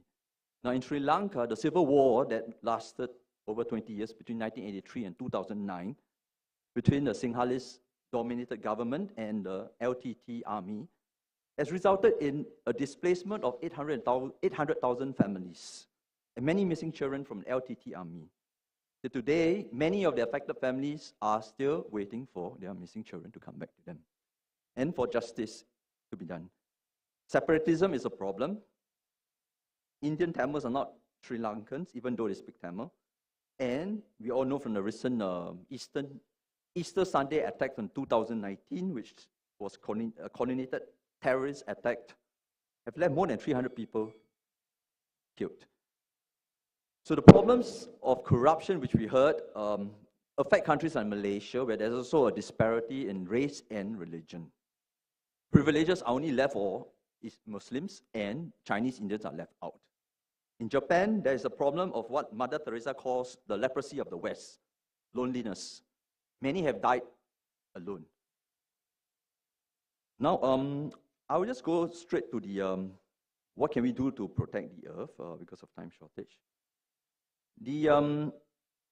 Essentially what we are advocating is a time of prayer, a World Day of Prayer as for the care of creation on 1st of September, or a season of to recall the beauty of creation, restore planet Earth as our common home.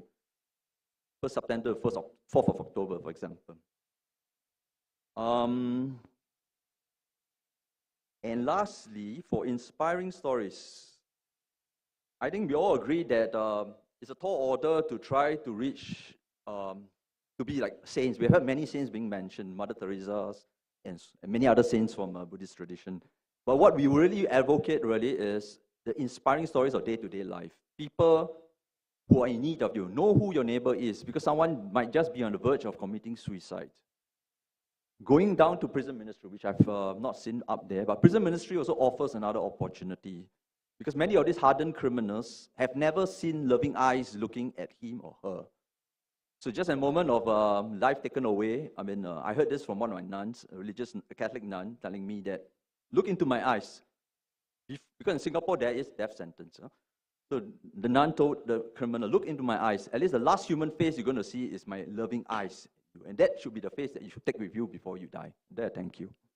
Thank you very much. Group number 7. And excuse me, let me intervene a little bit. Could you please, very brief? Thank you. Yes, we're trying, Father. Good morning to everyone. In our group, we were 5 from different contexts. 1 is working in Thailand, 1 in Cambodia, 2 in Japan, and 1 in Mongolia. So first of all, we are grateful for all the speeches and the precious experiences of life that have been shared, and for our common commitment to journey in Karuna and Agape with the wounded humanity. So thank you so much for these days. In all our realities, we listen loudly the cries of wounded humanity, the cries of poverty, human traffic, many kinds of addiction, lack of work, forests disappearing, family problems, chemical radiation, pollution, and refugees. So our humanity is crying a lot. Then we saw the necessity of a dialogue in action, to be together, to do something to heal these hearts that are crying.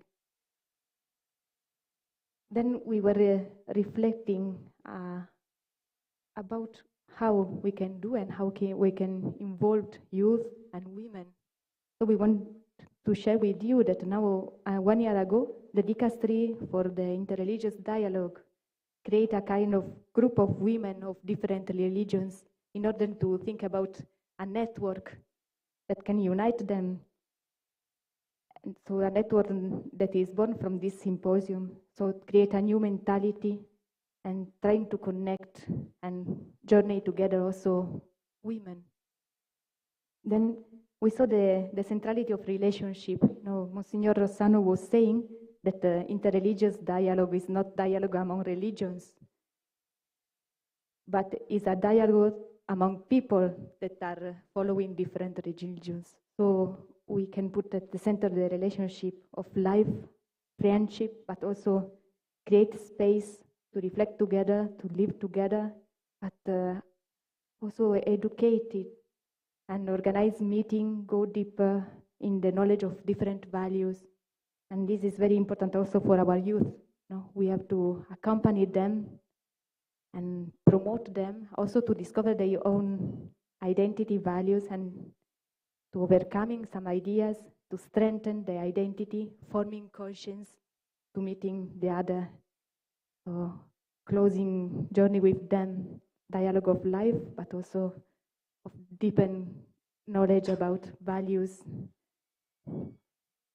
So, thank you so much. Let's work together and do something good for our wounded humanity. Thank you very much. So now we have group 8, 9. Oh, the 8 was combined with the 6. I'm Venerable Mahachulalongkornrajavidyalaya. I represent Sri Lanka. Now I'm representing the group 9, and I'm giving the feedback. My group did consist of members from Malaysia, Sri Lanka, and Thailand. The key question was, what are the wounds, problems, conflicts, be them human or ecological, that exist in our context? We identified in our discussion the human wounds. First is the misunderstanding between individuals and different groups of people, nations, subcontinents, continents, etc. And also the second one is the distortions of religious concepts, purposeful misinterpretations of verbatim teachings of religious teachers, and their resultant prejudices and the like. So these are the main two human wounds that we identified. And then we discussed how to heal the human wounds. So we proposed we should teach people not to be judgmental. They should not rush into conclusions merely based on what they always see, for instance, in social media. I recall one of the philosophical thoughts. It says, idameva satchang mogamanyang, means this itself is a truth and everything else is false. We should not go by these kind of judgments. And also we propose we should take measures to enlighten people how to assimilate important religious teachings. For an example, the 5 precepts in Panchasila in Buddhism and 4 cardinal virtues in Christianity, and make use of them contextually and wisely without being too emotional. And then we found out what are the ecological wounds. Perceptual and purposeful exploitation of the natural resources of Mother Earth by the man. This is the first one. And also we discussed what is the reason behind those ecological wounds. Then we identified the average man is always driven by the wants, but not the needs. He cannot properly differentiate between needs and wants, owing to his innate, insatiable nature, to which we call craving or tanha in Pali.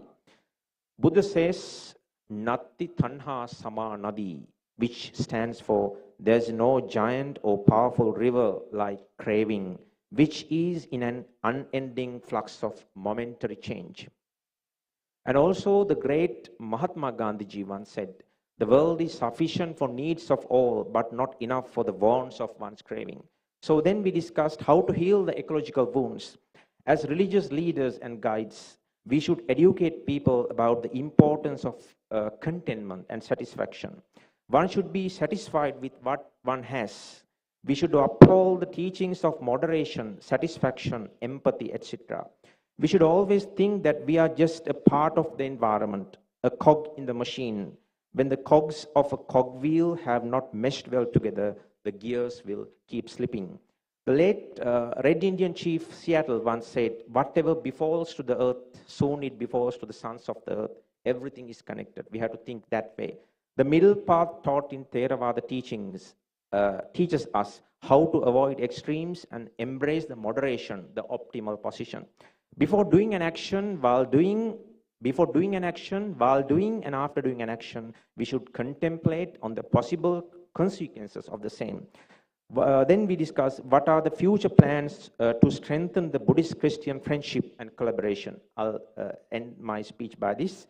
Then we propose interfaith dialogues continuously and conferences like this, and partaking religious ceremonies of other religions on a regular basis, and bestowing upon the priority to action rather than discussion or talking.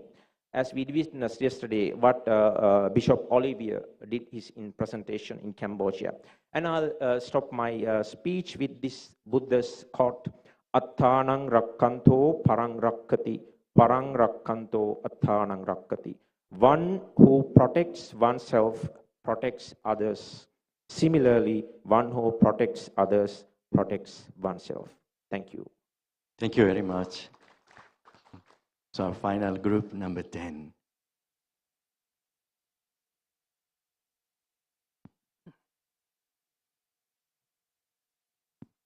Good morning, everyone. I'm Prago from Singapore, representing Group 10.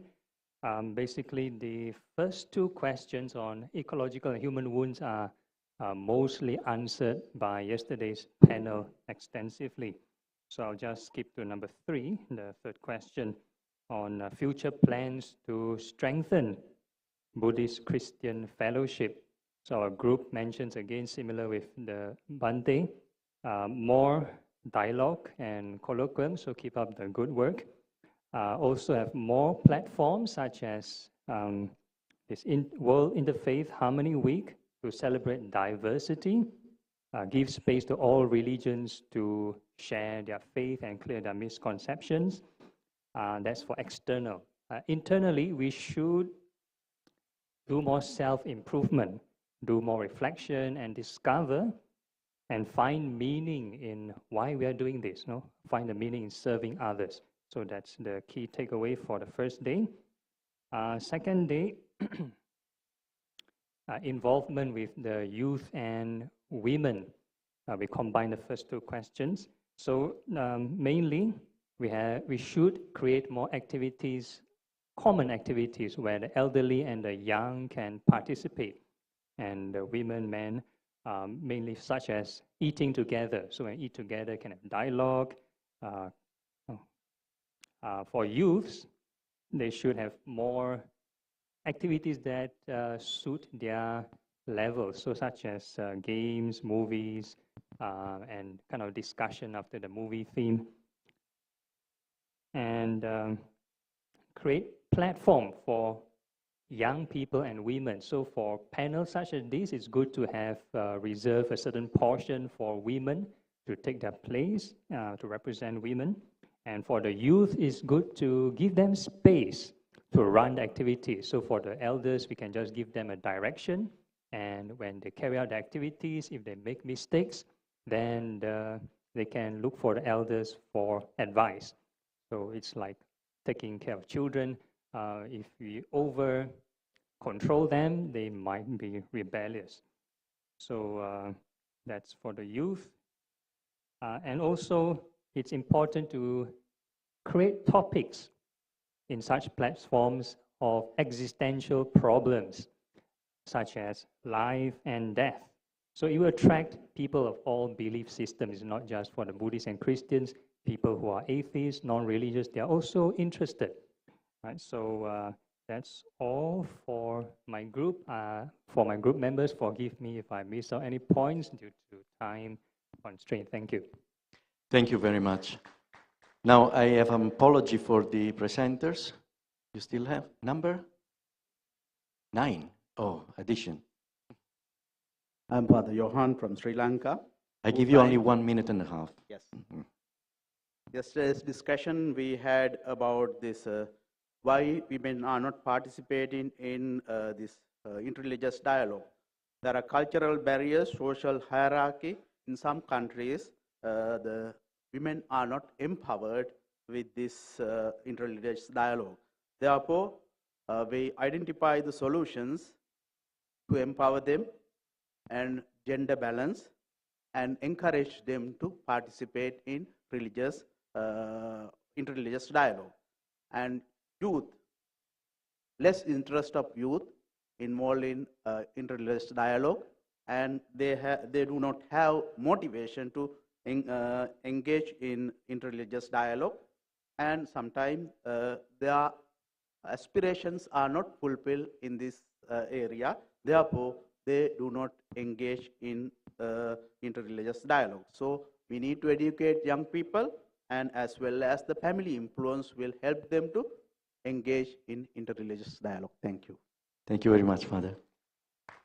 So I am sorry I'll let you standing here, not because I wanted to be rude, because I think you deserve a big round of applause from everyone. Nobody wants ever to be a presenter in the group. It's a sacrifice, so it's just right that you get your stance. Thank you very much. You may go back to your seat. We are still running okay. We started 15 minutes later, so still 6 minutes. Do I have to read the final statement? What are the instructions?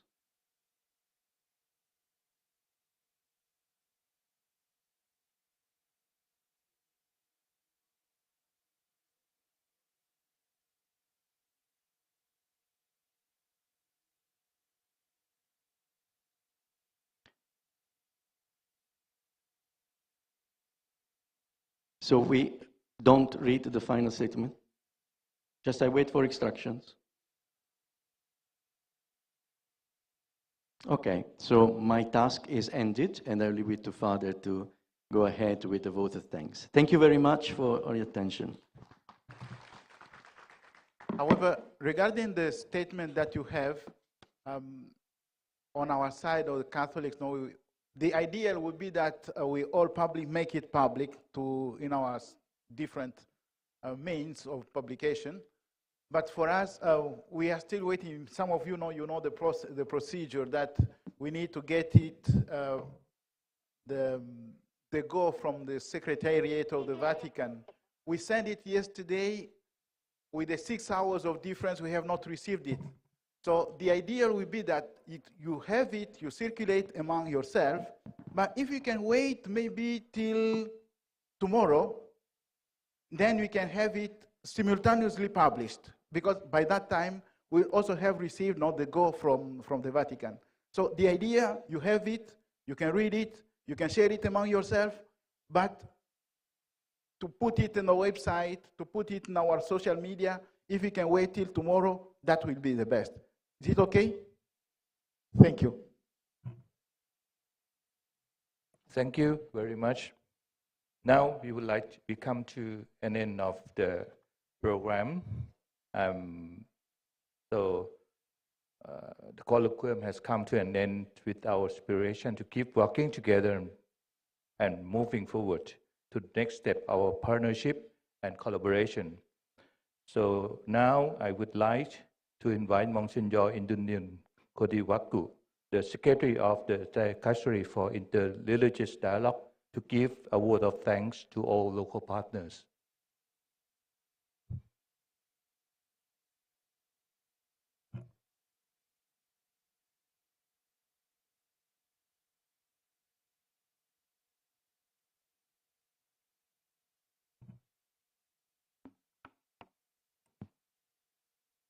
Dear friends, gratitude is the mother of all virtues.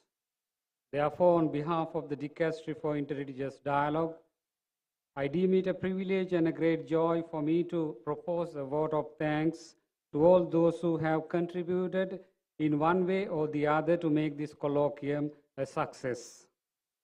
Let me first of all start by thanking God, the ultimate truth, for making the 7th Buddhist-Christian Colloquium a resounding success. We are extremely thankful to Mahachulalongkornrajavidyalaya University, Mahakut Buddhist University, Chinese Buddhist Order of Sangha in Thailand, Wat Phra Chatupon, and Sri Vardhana Bhakti Foundation, and the Catholic Bishops' Conference of Thailand for organizing and hosting the 7th Buddhist-Christian Colloquium in Bangkok in collaboration with the Dicastery for Interreligious Dialogue. My heartfelt thanks goes Somdet Pra Mahatiraja, other distinguished guests, and also for the representatives of different religions present in Thailand for gracing the inaugural session and for their words of encouragement. I would like to express our sincere thanks to all the local and foreign participants for your active participation and inputs to make our dialogue a success and a memorable one. We came as strangers, but today we go away as friends, brothers and sisters, with the determination to work and walk together to heal the wounded humanity and the planet. Dear friends, an event of this dimension cannot happen overnight. It requires meticulous planning and execution. Therefore, on behalf of all the present here, I would like to extend our utmost gratitude to all the members of the organizing committee, as well as the staff, volunteers, and the technical assistants for your hard work, amazing generosity, dedication, and warm hospitality. All of us had a wonderful time and an unforgettable experience during this colloquium. No complaint about foods. So our local organizers deserve a big round of applause.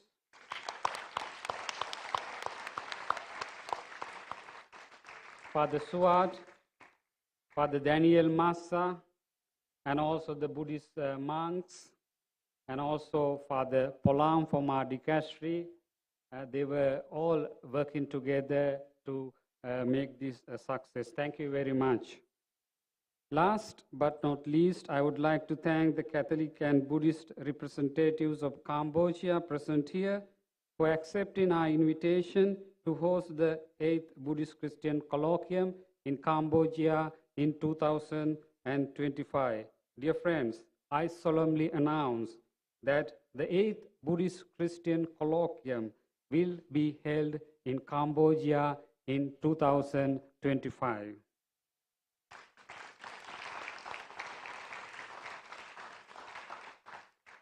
Dear friends, let us continue to work and walk together to heal the wounded humanity and earth. Thank you very much. Thank you very much, Monsignor Indonin, for your beautiful word, which has inspired us.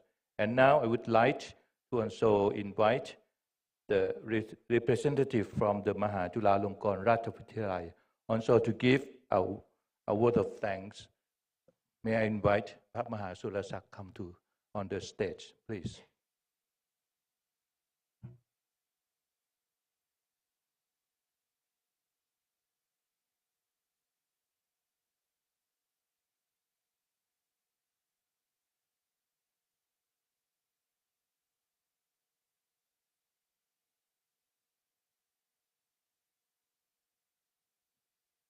Your Excellency Marigo, Monsignor Inanin, the Secretary of Dicastery for Interreligious Dialogue Vatican, the member of Mahasangha, Reverend Father, brother, sister, distinguished scholar, honorable participants, ladies and gentlemen, good morning. I'm from Mahasurasak Pachandaseno, Vice Rector for Foreign Affairs, representative of Most Honorable Professor Pratham Vachara Bandit, Director of MCU, and also administrators, staff, and students of MCU as well. I would like to express my profound gratitude, sincere appreciation, heartfelt thanks to organizing committee led by the Dicastery for Interreligious Dialogue Vatican together with the Catholic Bishop Conference of Thailand to give golden opportunity for Mahachulalongkornrajavidyalaya University to be a small part of the 7th Buddhist-Christian Colloquium. My sincere congratulations to organizing committee for wonderful success of the colloquium. Dear my Dhamma friends, could you keep in your mind and consider that Mahachulalongkornrajavidyalaya University is your home. Please come to our university next time, anytime. We looking forward to welcome you. Thank you very much.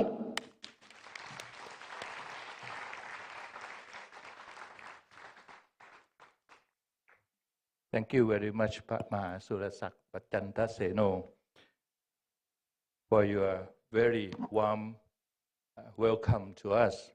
Now, I would like to invite also again the Monsignor Indonin into our state, into the state to deliver the souvenir to all the speakers and our local partners.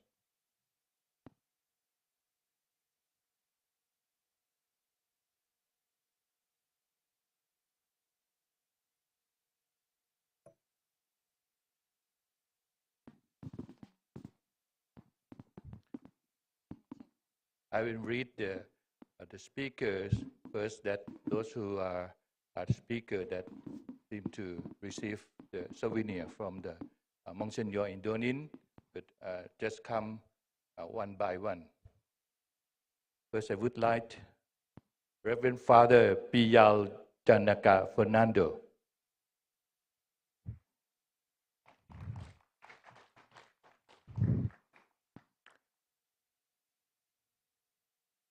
Reverend Mune Hiro Nivao.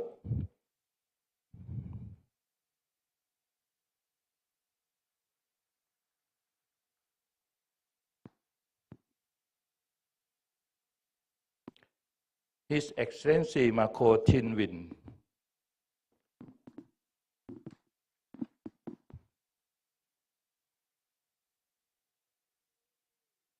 Venerable Changju,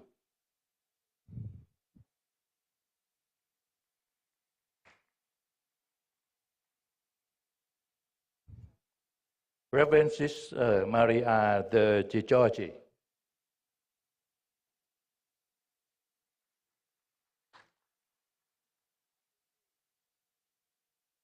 Miss Lo Pai Ling,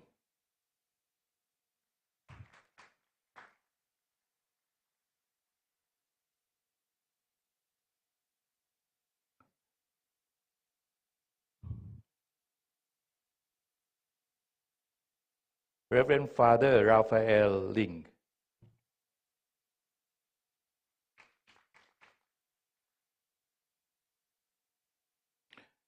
Assistant Professor Dr. Suvin Raksat,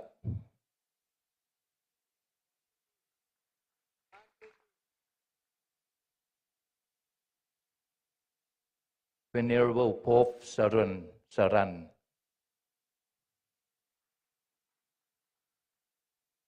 His Excellency Olivier Michel Maria Smith-Teusler,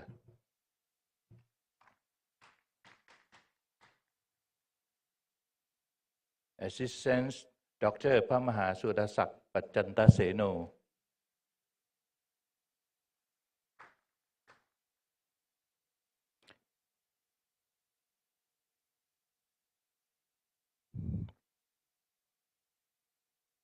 His Eminence Giorgio Marengo,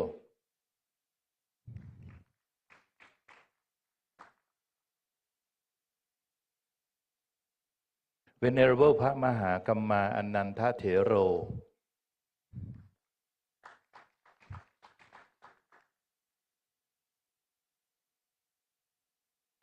Reverend Father Kang In Gan,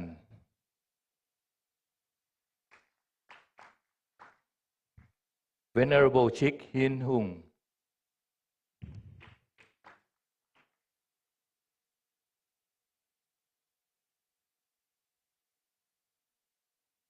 Reverend Father Park Jae Chan Ansamo,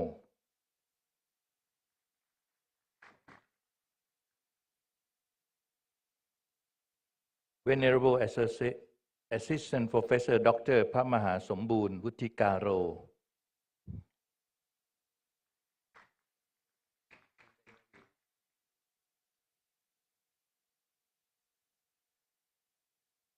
Venerable James Long,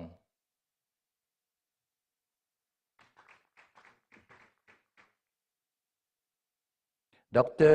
Jenny Chia Wahan,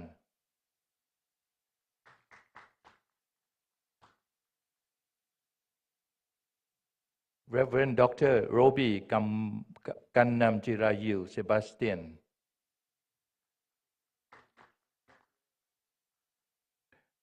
Reverend Hidehito Okoji,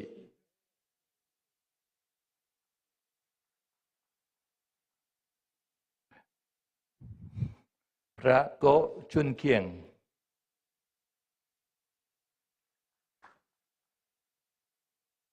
Sister จันทนาจันทร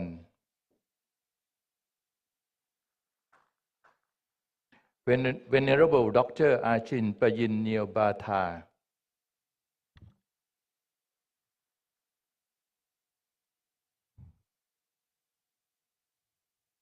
Father Edward Chow,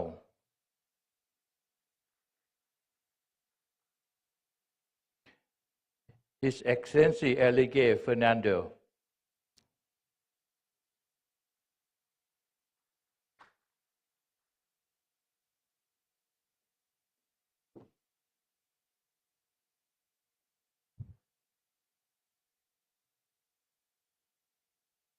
His Excellency Elige Fecarito, Professor Tom Chen,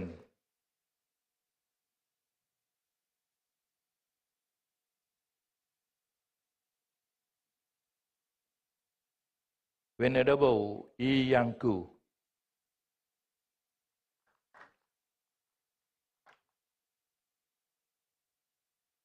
V. Sovenshia.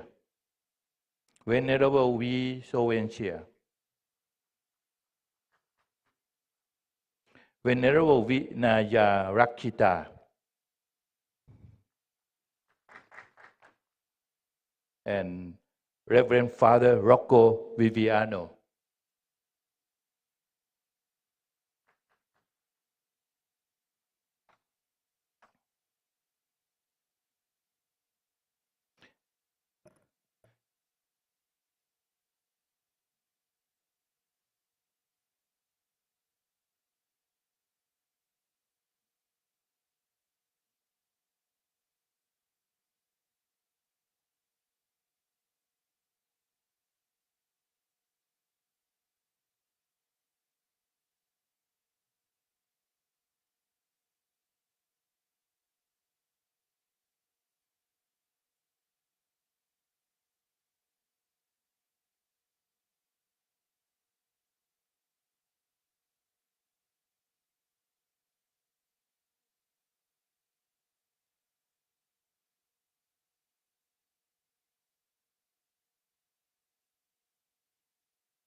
Now I would like also to invite the representative from the Siri Vatana Phakdi Foundation to also receive the souvenir from Monsignor.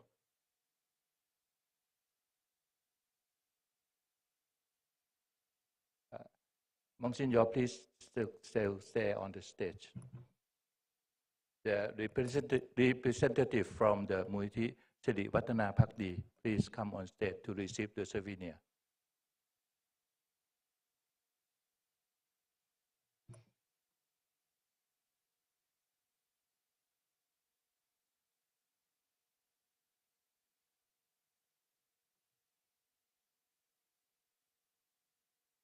Then after this will be the representative from Wat Mongkon Kalamawat or Wat Lengneyi also.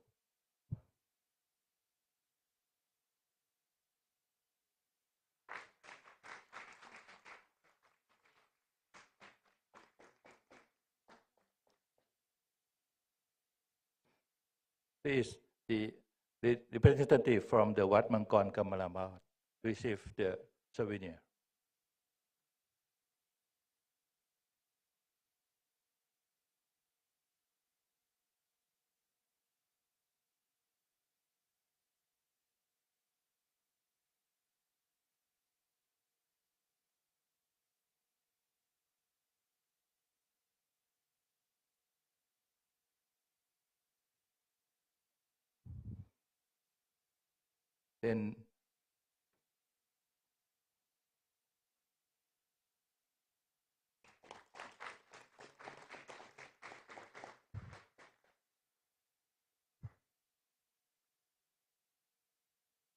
Then also the representative from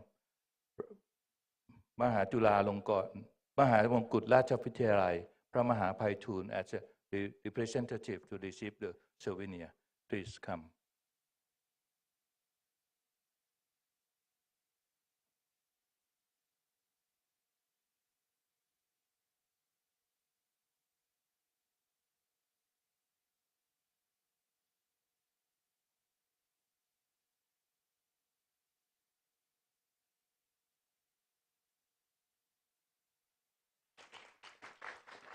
Then, lastly, May I invite also Pak Mahachulalongkornrajavidyalaya again to receive the souvenir from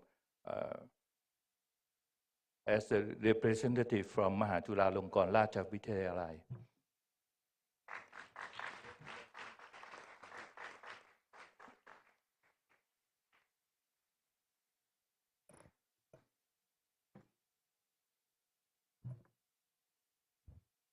Thank you very much. Now I would like also invite all of you to come forward 2 steps, please. Thank you very much. And we come to an end of the 7th Buddhist-Christian Colloquium. The colloquium inspired us to work together with a great sense of responsibility for wounded humanity on earth. So we would like to symbolize the participants' commitment to care and healing a wounded humanity on earth with tree planting ceremony. Now I would like to invite Pak Mahachulalongkornrajavidyalaya, Pak Mahabandit, Pak Mahapaitun come forward in front of us. Wait.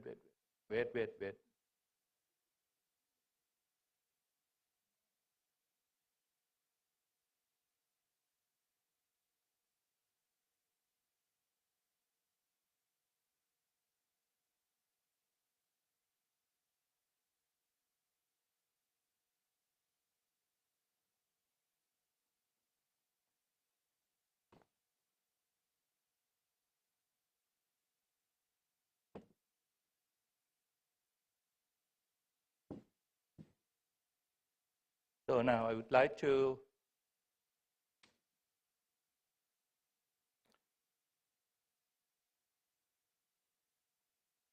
invite Pak Mahachulalongkornrajavidyalaya, Pak Mahabandit, and Pak Mahapaitun as the representative from Buddhist side.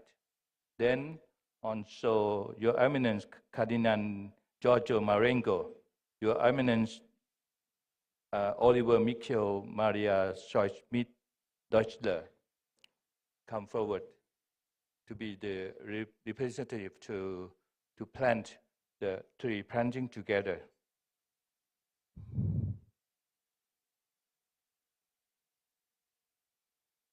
We have 2 kinds of the trees that we are going to plant together. We have one, the golden shower or pudding pipe tree. In Thai language, we call Ratchapruk. That means it is the national tree of Thailand. It is also the religious symbols. The colloquium has taken place in Thailand. Ratchapruk become the religious symbol in Thailand for living together in harmony for a variety of religions in Thailand. Also symbolizing our commitment to care and healing a wounded humanity and earth together. And we have the Siamese rosewood tree, or we call in Thai Payung.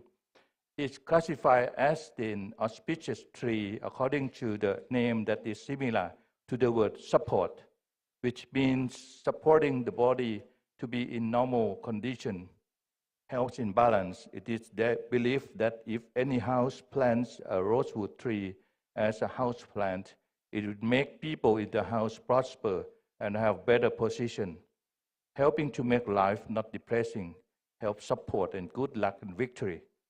The Siamese rosewood tree symbolizing the support each other between Buddhists and Christians to heal a wounded humanity and the earth together. May I invite honorary representative to plant the tree together.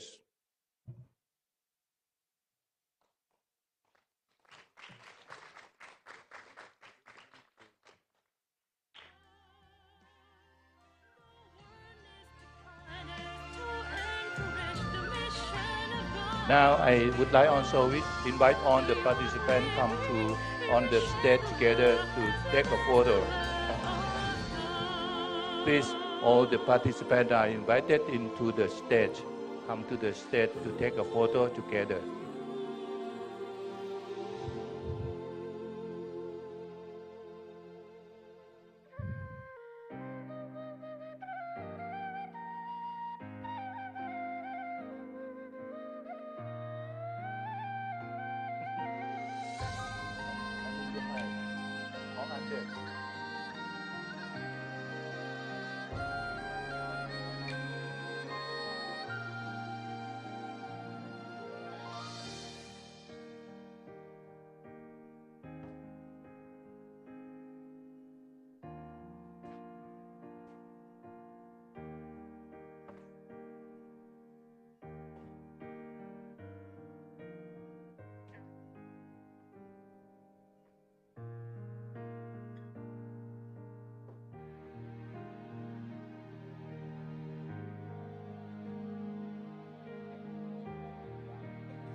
Thank you for a very beautiful moment that we are living together.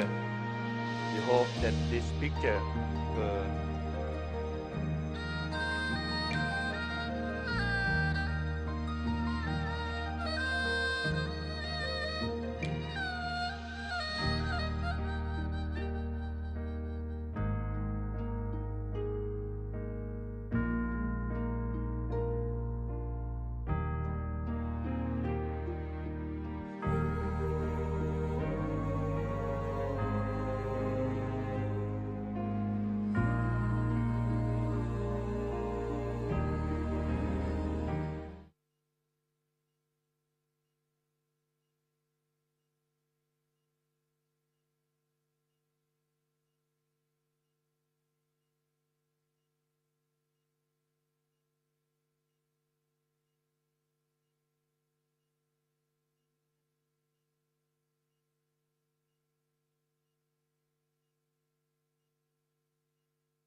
Thank you very much. Please come on this side of the stage so that we have some souvenir for you also.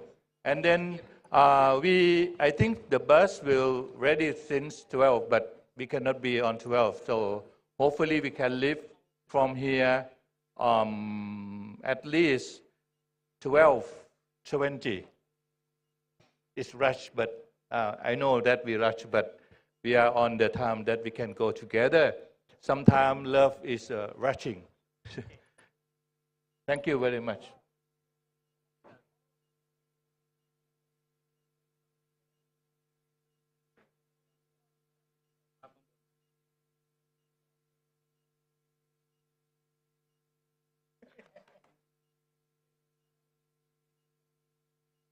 Thank you.